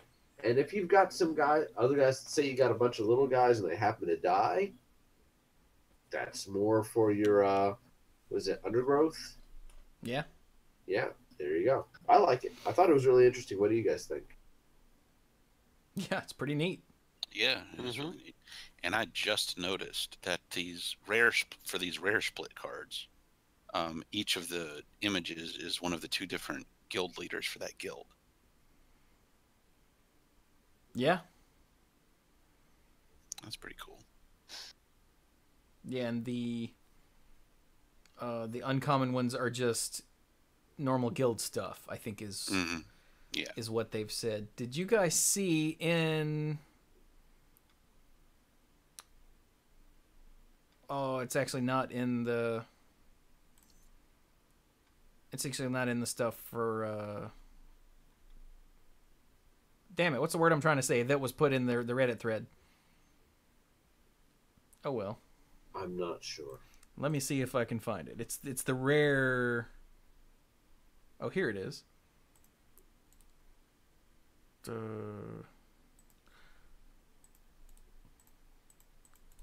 Copy link. Can you guys? No. Can you guys? Where are you guys? See this? Yes. Okay, good. Yes.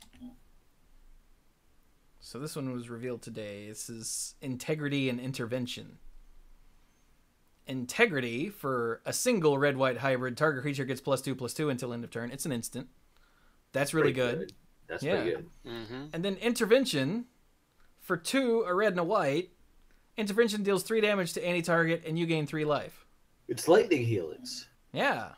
And would you believe people are complaining that it's not straight Lightning Helix? But that would be insane. That would be insane.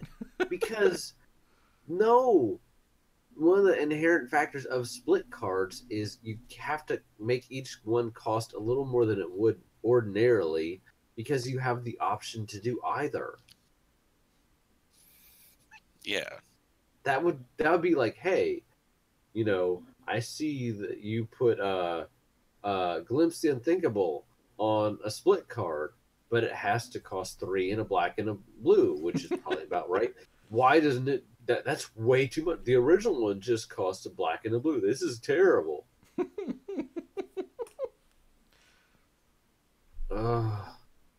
No, people, no.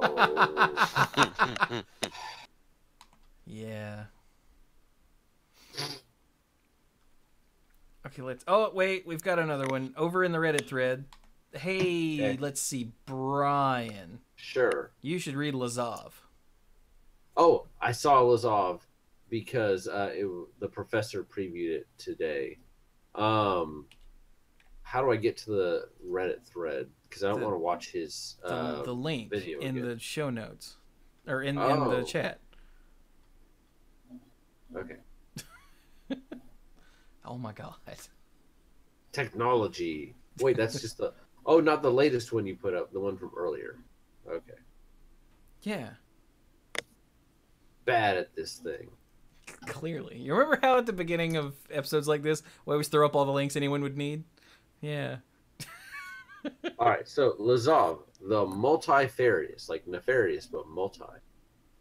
He costs a black and a blue because he's the guild leader for the Dimir. He is actually mythic. Some of these guild leaders are not mythic. He is, and for good reason. He's a legendary shapeshifter. When he enters the battlefield, surveil 1. So that's not terrible in and of itself. Not game breaking. He's a 1/3 part of the time. AX Lazov the Multifarious becomes a copy of target creature card in your graveyard with converted mana cost X. Except its name is Lazov the Multifarious. It's legendary in addition to its other types, and it has this ability. What's missing here? Until end of turn. Is it eroded? No. No.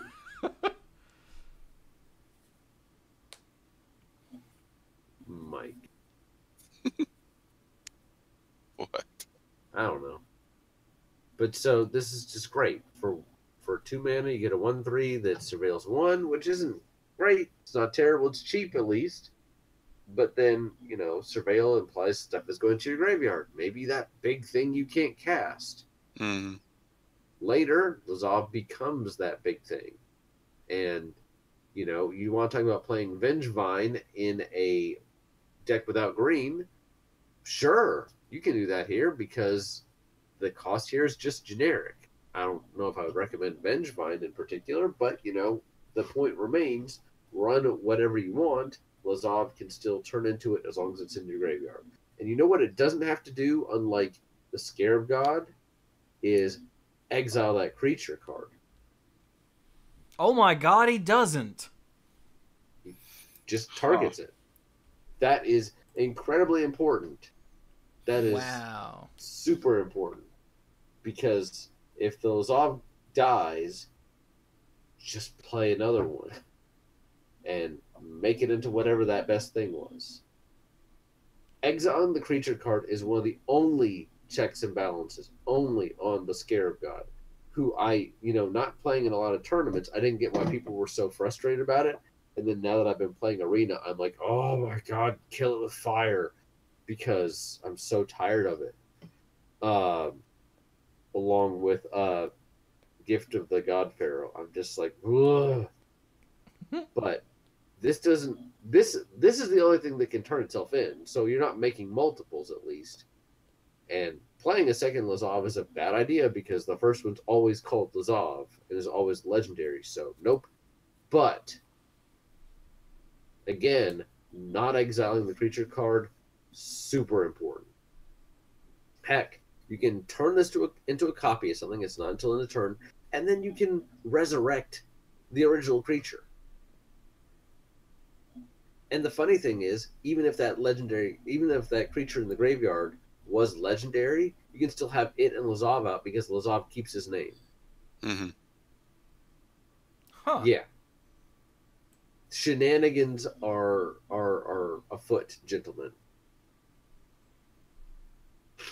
I didn't even realize that he didn't exile his target. That's... Huh. Yeah, that didn't register with me at first either. That's neat. Yeah. Dang. The only thing, and I enjoyed the professor's video because it was kind of a little mock, like somebody trying to infiltrate the Dimir, was that he was the guard of the Dimir was like, you know, if you're really Lazav, what does Lazav from the new set do? And he says something about like, oh, I know that it has to do with the new Dimir keyword, and he was trying to come up with surveil, and he says the worst scry, and I'm like, no, it's more like scry with an upside, but did this whatever. fool just say worse? Yeah, he did. And I'm really hoping that it was in jest. Like, really hoping. So, hey, Dirk. Mm-hmm. I have a card I think you'll like. Okay. It is now in the chat. All right. So, Knight of Autumn. 1 green, white. It is a 2/1 Dryad Knight that's rare. When Knight of Autumn enters the battlefield, choose 1. First one, put 2 +1/+1 counters on Knight of Autumn. Yeah, Next 3 one mana, is 4/3 seems alright. Yeah. destroy target artifact or enchantment. Nice. And then the third potential choice is you gain 4 life. I have to call shenanigans on a Dryad Knight. I'm sorry. My imagination can only stretch so far. But look at what they're riding. Yeah, they're riding vine horses. Yeah, horses made of Like, trees. tree stuff, like And vines and bark she's got a and moss and Selesnya stuff. staff, and I get it, but I'm still just like, okay. That's how you know stuff is getting serious in Ravnica, when even the Dryads are like, give me a weapon, damn it. I guess that's true. One of the things for the set is like the guilds are getting paranoid and they're kind of closing ranks. So I guess I can see that. It's just not the most natural fit. It's kind of like I don't know. Cyclops Shaman? Wait. Cy- We already had one of those. Ooh, how about Okay. Nightmare Sphinx? Wait, no. I was gonna say Kithkin, but I wasn't sure what a Kithkin wouldn't be doing because I was like, Kithkin can be knights, you know. Then they were. Yeah. What's something a Kithkin would never do? Kithkin giant. Kithkin werewolf? You're a goober. I would love to see a Kithkin werewolf in the future. Oh my god, wizards, please. Oh, with the big eyes like they had in Shadowmoor. Yeah. Oh, Now, that's I saw gonna a be my thing. dreams now. But go ahead. I saw a thing on Twitter that made me happy. Yeah. It was from the show At Your End Step, their Twitter account, that said, from now on, this card is known as the Swiss Army Knight.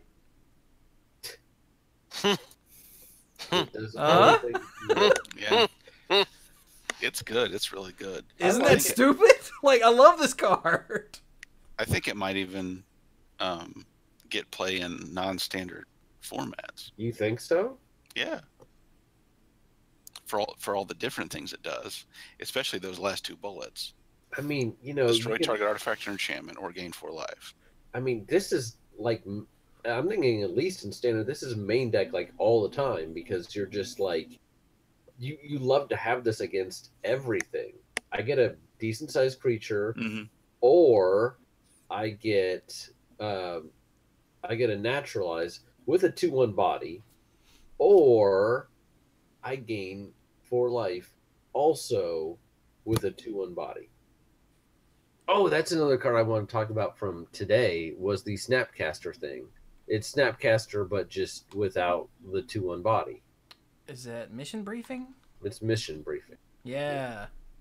For 2 blue, it's an instant. Rare. Surveil 2, then choose an instant or sorcery card in your graveyard. You may cast that card this turn. If that card would be put into your graveyard this turn, exile it instead. So it's a combination of Surveil and Jumpstart. But that's nuts. I mean, and the article even talks about, you know, hey, Snapcaster Mage. Now, Snapcaster Mage was ridiculous because when you really needed it, it was also a win condition. It was a slow win condition, but it was still a win condition. This doesn't do that. But it also helps you get to the instant or sorcery. So, yeah. So, and not to take away from the knight, just again, utility. Just what do you want right now? And if there is any kind of way to rebuy it to get it back, even more options in the future.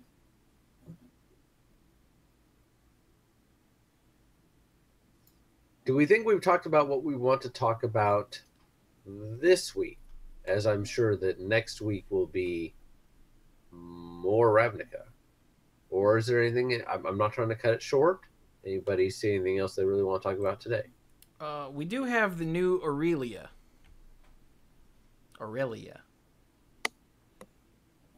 Although she's in Cyrillic. At least I think that's Cyrillic. Well, Russian. Well, Cyrillic alphabet, yeah. Yeah. And Russian is the only one of those languages that Magic prints in. Okay, so she's in Russian. Are you happy now, Mike? Actually, yes. So the new Aurelia, we don't quite know her name yet. In the Discord server, someone showed a translation that said something to the effect of Aurelia with great hair. I was like, nice. So we'll just wait till they put her on the main page. But what she does is, oops. Well, you can't see it on the capture, so sorry for the people watching the video later.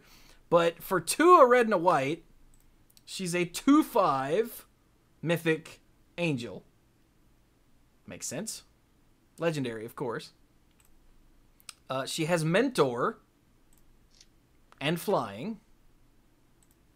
And at the beginning of combat on your turn, choose up to 1 target creature you control. It gets +2/+0. If it's red, it gets trample. And if it's white, it gets vigilance. Can she target herself? It says up to 1 creature you control, but again, this is a brief translation. Yeah, I feel like that probably is an option since she has mentor. Yeah, that gives her a neat little thing to do. Yeah, that's what I was thinking.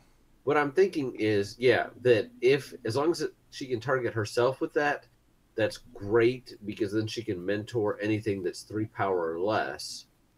And she's red and white, so she's gonna, get trample and vigilance. The issue that I have with this is, and she costs what, 4? 4. Here's my possible issue, and this is gonna sound so dumb, but really, when are you targeting anything else? I mean, really. Player. Okay, all right. Okay, see now, damn it, that's funny. Yeah. Thank you, Mike. That is also correct. If they don't have a flying blocker, and you just want to go wide, then you swing with her and like 2 other things. You give one of them +2/+0 and the appropriate abilities, and then mentor the other one. Mm-hmm. Like, I can see these things happening. Okay. But yeah, I think the default is going to be she's a 4/5 with vigilance and trample During coming your at turn, you. Yeah. But yeah, she's pretty sweet. Yeah, I like it. Historically, the red-white legends from Ravnica have not kept up with the others. This seems pretty darn good. Seems pretty good. I wonder if we'll see an Aurelia's Fury reprint, but as an uncommon instead of a mythic. No, uncommon would be ridiculous. I'm joking. What the hell's wrong with you? I'm poking fun of the fact that when it came out, everyone, including me, I'm not going to say these guys, but I'm pretty sure, at least I was like, this is insane. And then it didn't do anything. Which is so weird because it does all the things, but I guess in standard it just didn't really have a place. But that does happen with powerful cards all the time. Yeah. My favorite example is still the new negator. Yeah. Oh, the Phyrexian Obliterator. Yeah. The Obliterator, yeah. So ridiculous, so crazy. Like, in a vacuum, that card is busted beyond all reason, but there wasn't a deck for it to live in. Yeah, the only deck you could put it in wasn't as good as the other options. Yeah. It also came out at the same time that Callblade finally got off his feet, and that's just rough. So that was it as far as the ones I desperately wanted to talk about. Well, okay, there is one more. What's the other one? Hypothesizzle. Best name. Yeah, it has the best name, straight up. Foshizzle, but everybody made that joke already. But not only that, but it's another of those reflexive triggers that is relatively new tech in Magic's R&D. Mm-hmm. So Hypothesizzle for 3 a blue and a red is a common instant. Draw 2 cards. Period. That's not good. I've seen worse. They've really tapped down on like instant speed card, multi-card draw. Yeah, but I mean, it's not bad. It's not good. But then it says, then you may discard a non-land card. When you do, Hypothesizzle deals 4 damage to target creature. Did you say that? Did you mention, by the way, that this is a common? Yeah. Because its card draw and creature removal in one card at common. Yeah, I mean, This feels like it's pushing New World Order just a little bit. Well, I mean, that's why it costs 5. yeah, in 2 colors. But still, I'm not saying it's broken. I'm just saying look for this. They'll put kill that and get something else on cards that cost 5 or more at common. Yeah. Look for this card in limited. I promise you. Yeah. Now, the way this now the reason I wanted to talk about this card is because the targeting thing is not. It doesn't matter when you cast it. You don't have to cast Hypothesizzle targeting your dude and then decide later whether or not you're going to blow it up.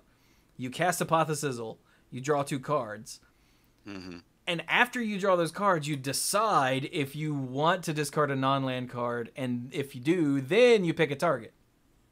So you get the benefit of drawing the cards first. Yes, it's just like the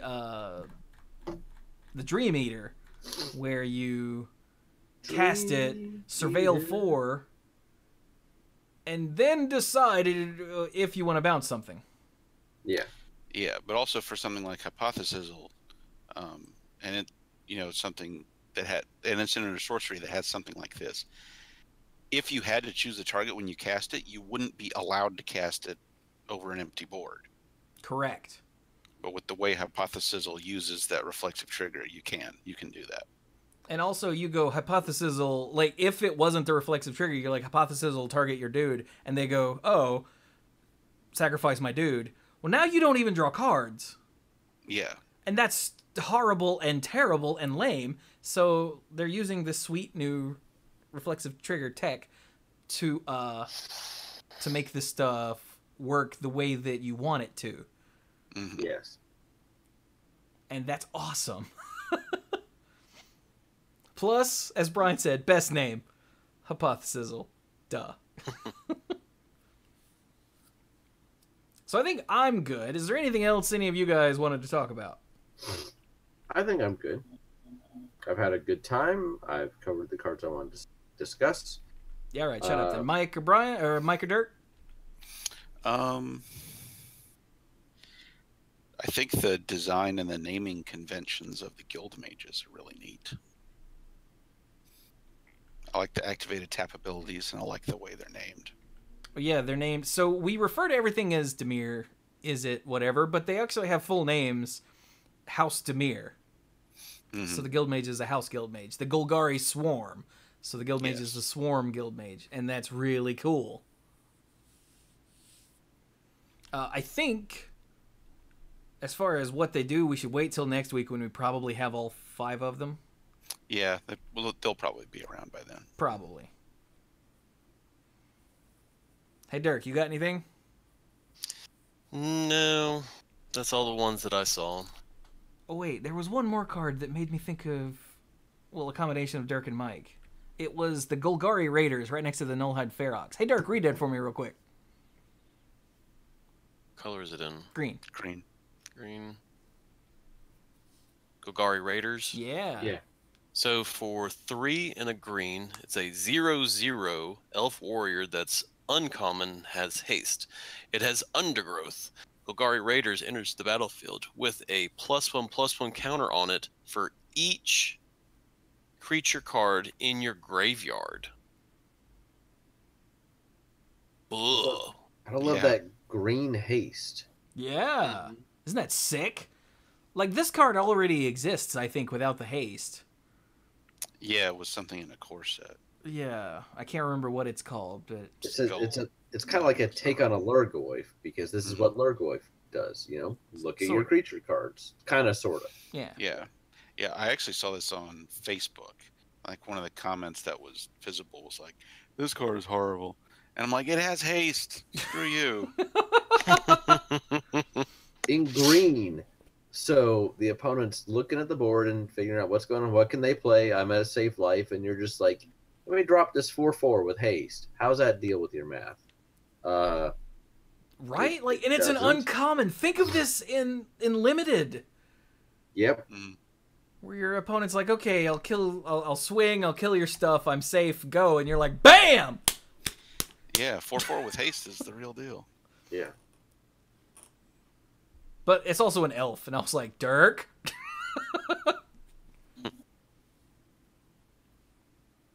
Yay. I'm really digging this set. Like, there are some things that are obviously insane, but the other stuff just feels good. Mm-hmm. Mm-hmm. Like, it's nice and solid. You know? I do know. Plus, we have our super sweet preview card, which totally doesn't sway me in any direction. It helps that the card is actually cool. The card is actually cool, yeah. It's not going to win any Pro Tours, but it's freaking cool. And I don't like it. It's a big-ass spider. But anyway. So if you had to choose right now, each one of you, which guild would you go with? Based on the cards you've seen so far. For the pre-release? For, like, building for the a deck around? Okay. If I had... As of right now, not to say you can't change up until the pre-release, but as of right now with the cards reveal, what would you choose? Usually, in these kinds of things, I'll go with a guild splashing a third color, so it's almost like 2 guilds. But if I had to pick just one... Which we might have to. I don't know if they're doing that at this pre-release or not. I don't think they've said yet. I don't think you're... I'd be surprised if they went back to picking stuff like that materially affect your deck. I would have to say Golgari, because the quality of the green creatures and the gold creatures seems pretty good, and you're getting some of the graveyard benefits as well as some of the removal from black. So probably the Golgari. With thinking about maybe the Dimir, but probably the Golgari. My guess is Golgari splashing white, personally. Knowing my own taste. How about you, Mike? I would start with Golgari because green and black have some of your most consistently solid stuff that you would want to see in limited play anyway. Creatures and, beefy creatures and useful removal. They don't have as many fast stuff or tricks as the other colors, but I think you'll get more consistent stuff there. Also, I just like the way the Golgari Guild plays, and also since, like Brian mentioned, there's probably an opportunity to play 3 colors. I think I would try for Dimir so I could try to get some synergies going. Much to no one's surprise. Yes. Speaking of no one's surprise, I think I would start with Boros and hope to get some Selesnya in there to help out. Mm-hmm. Or some Izzet, because you can pivot in either direction and be pretty safe, I think, with Boros. But the Selesnya stuff that we've seen thus far is really solid. Mm-hmm. So, nah, I want the burn better, I think. I want the burn more. Because Lava Coil is uncommon, and that's insane. By the way, 1 in a red, uncommon sorcery, deal 4 damage to target creature, and if that creature would die this turn, exile it instead. And then the flavor text is the real kicker. Commander, we caught the Dimir spy and took her ashes into custody. What Torture those ashes. Yeah. Get some information out. So how about you, Dirk? I know this is going to sound very weird, but I'm kind of liking the Izzet. For some reason that doesn't surprise me as much as you might think. Yeah, I was wondering if you were going to say that. I figured it was either going to be Selesnya or Izzet for you. Because like the Selesnya stuff is cool, and I'm liking that it's sliding more into the aggro. Excuse me. But it's just that the Izzet stuff just seems to be more like, I don't know. Like you get the card draw, but at the same time it's like, yeah, I'm gonna do some card draw, but I'm also gonna be, I'm either gonna be picking your life down or picking your stuff off. while I'm drawing my cards. And so it just, I don't know, it feels like it is doing a whole bunch of things all at the same time. Yeah. Like it's an ADHD person's dream. And I know that you like the more proactive side of blue. Yeah. That does like, tricks and do a trick here and bounce that and draw cards and whatnot, rather than the slow control-y side. And Yeah. because it has a lot of the fun stuff. So I'd say that's sort of my take on it is I would do that. The Selesnya is pretty good. The Golgari stuff is really good too. But I think in terms of moving the game along, I would probably slide Izzet. Plus, you get to play with cards like Hypothesis. So shizzle. My hypothesis is Exactly. Well then, how about we'll just pause it there and pick it up again next week, provided we all survive Florence. Mm-hmm. And wrap it up. How about some final thoughts then, gentle dorks? I'm going to go ahead and take the opportunity to just say that set looks awesome. And I hope everyone, not just with us, but certainly everyone, especially closer to the coast, comes out okay. And then I'm going to go ahead and go because these guys know I've got a cold thing going on, and I'm going to go get some sleep. So you gentlemen take it easy, and hope that you all weather the storm well. And if you need anything, just drop me a line, okay? Alrighty. All right. Good night. All right. Night, B. Feel better? You too. Yes. Yeah. Yeah, I myself, because of the neighborhood and it being more, new and all that, I actually talked to my neighbor right beside of me, who's a much older couple, and we exchanged phone numbers so that if they needed, they were gonna weather it out in their house, and I said, well, if you guys need anything, just give me a call, because I just want to make sure that, if it's a young family and everything, I'm like, yeah, we'll talk and we'll make sure everything's okay, and if something were to happen. But when an older family, is just, I feel like I need to make sure that they're okay. So I checked in with them today myself. Very sweet. In terms of my final thought, I agree. yeah, I'm looking forward to going to Disney in a couple weeks. When is the pre-release? End of the month. In the month? So the 29th and 30th, I think? Yeah, I won't be going to the pre-release because I'll be out of state. Oh, well. So, but yeah, I'm looking forward to that. Getting the chance to go. Penny will be with my parents, and so it'll just be Leighton, Trevor, Chelsea, and myself who'll be going to Disney. It'll be fun. Nice. And then Trevor gets to be my partner in crime, and Leighton will be my wife's partner in crime. And so I try to do the fast passes today, and so I try to pick rides that I thought that everyone potentially could ride. So there's like Space Mountain. I think Leighton's tall enough to do that one. But is he bad enough to do that one? Are you a bad enough dude to ride Space Mountain?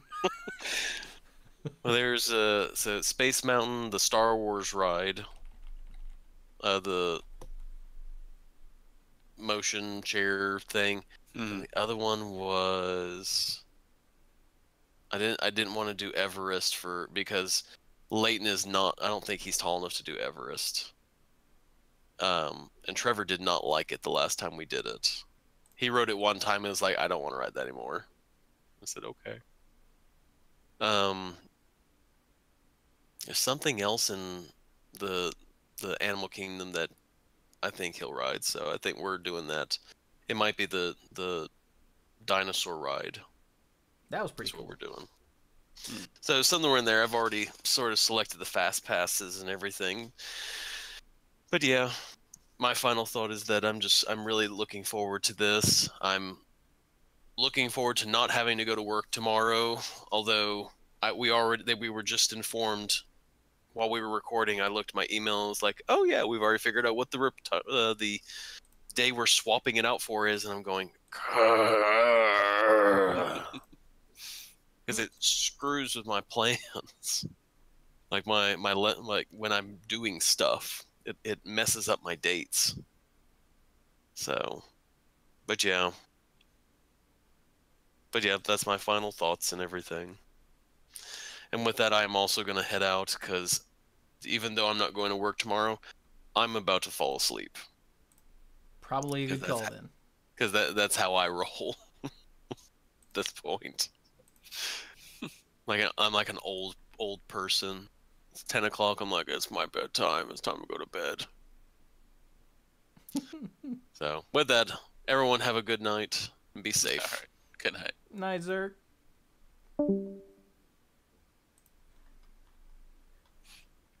Are you a bad enough dude, Mike? Yes. Nice. But how about you then?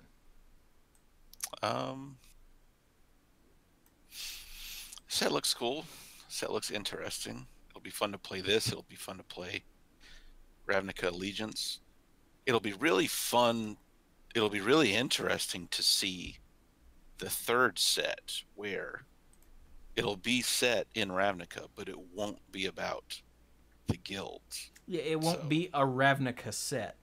Mm-hmm. And thank goodness, because I don't think we should try to do a Dragon's Maze. No, not even in a big set. That'd just be... Yeah, I think... Like, I complained about it at the time. Mm-hmm. Because, we're going back to Ravnica. So they're being a slave to the Ravnica thing and doing, 5 guilds and then 5 guilds and then a third set.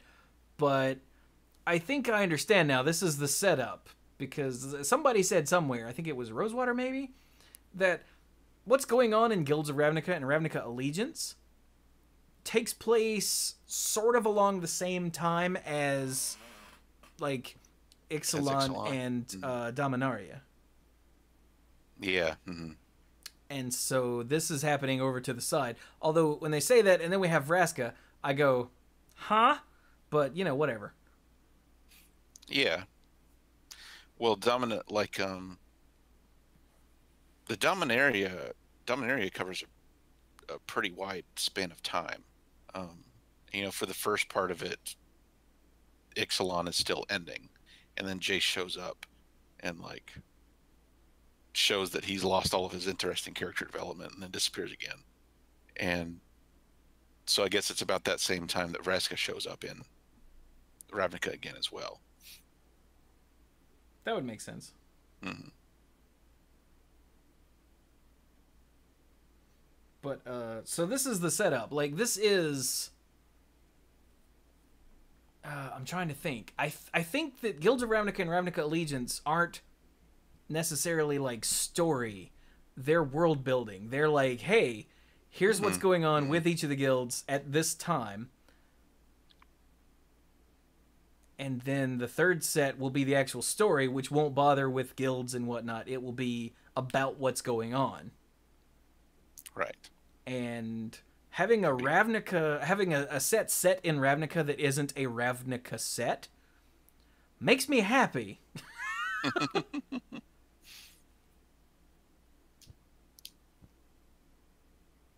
So yeah, I like it.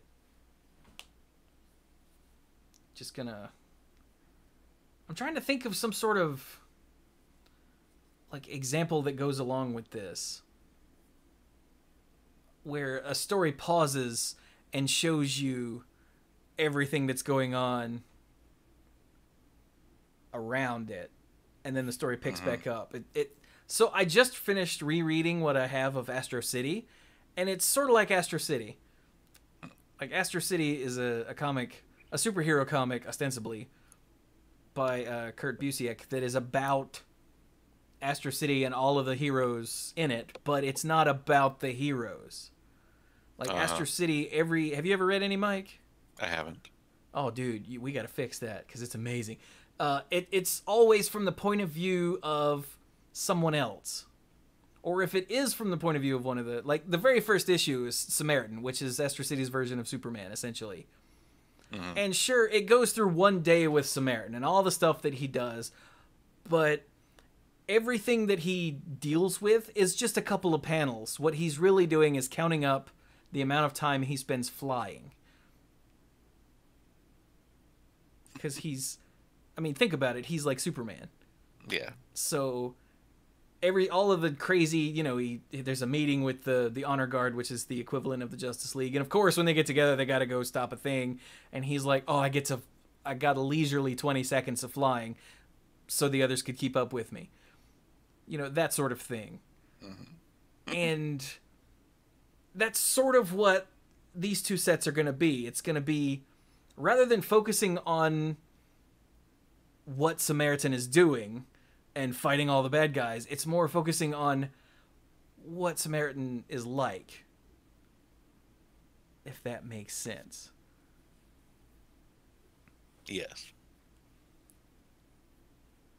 Like in the first run of Astro City, another one in the very beginning of the issue, this 2-bit nobody like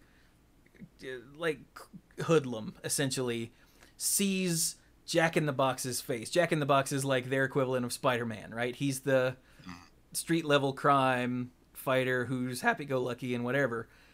And he happens to spot him in an alley taking his mask off. And the entire comic, while a normal Spider-Man comic would be about Spider-Man tracking down this arms shipment and that sort of thing, this is about this one guy who spots his face and is trying to figure out what to do with that information. He figures out who he is and figures out all of these things. Mm-hmm. And then he's like, I know, I'll take it to the Deacon. But the Deacon doesn't just see... The Deacon is like the... I don't know, like the Kingpin. He doesn't see people, so he's like, hey, I have to see the Deacon. I know who Jack in the Box is. And the guy's like, why don't you tell me? And he starts breaking his fingers. That sort of thing. Yeah. And Jack in the Box shows up at several points during this issue, completely unaware of what's going on. And he's just out doing the crime-fighting thing, but no, that's in the background. And that's what Guilds of Ravnica is. All of the story bits are in the background. Uh-huh. And we're just getting a look at what's going on. I think I've gone on about this way too long, but I'm trying to figure out this equivalent. It would be like if the first Infinity War movie was instead of the actual Infinity War movie, it was just going around checking in with all of the heroes. Give 10 minutes to each hero, boom, that's a 2-hour movie, put it out. And I'd watch that. Don't get me wrong. I would watch the hell out of that. But anyway. So are we done? Yeah, I think so. I guess we should be done. So I will say over on the Manapool content creation side of things, over on Twitch, I have in recent times streamed some Hearthstone. I finished the Puzzle Lab stream, thank goodness. And that was pretty good. I did some laddering last week. I played some Transformers Devastation. I played some Slay the Spire. I got one run that's going to go up on YouTube from that, Mike. I know you appreciate those. Mm-hmm, I do.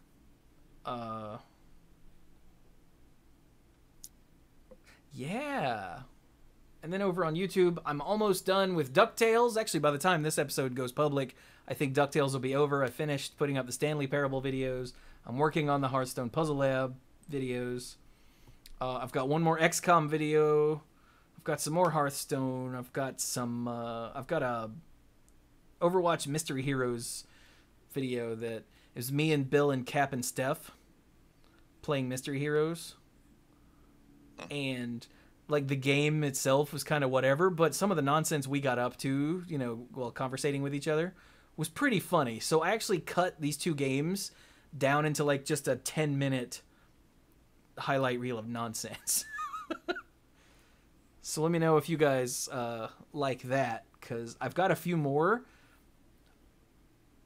games recorded like that where I could do it again if people want to see, because we were picking on each other and yelling at each other, and I don't know who people are, and you don't resurrect Steph because Steph will just die again. And and then Bill lied to me because Bill's a monster. You know, that sort of thing. So yeah, that's what's going on over on YouTube. There's another thing I'm going to be streaming very soon that I don't want to give away just yet. Hopefully I will have started that already by the time this goes public, but just in case. But yeah, anyway. So, of course, if you want to help support what I do with all of this insane content creation, 2 podcasts a week, all of the Twitch streams, all the YouTube videos, the most direct way to do that is on Patreon by becoming a lifeguard at patreon.com/themanapool.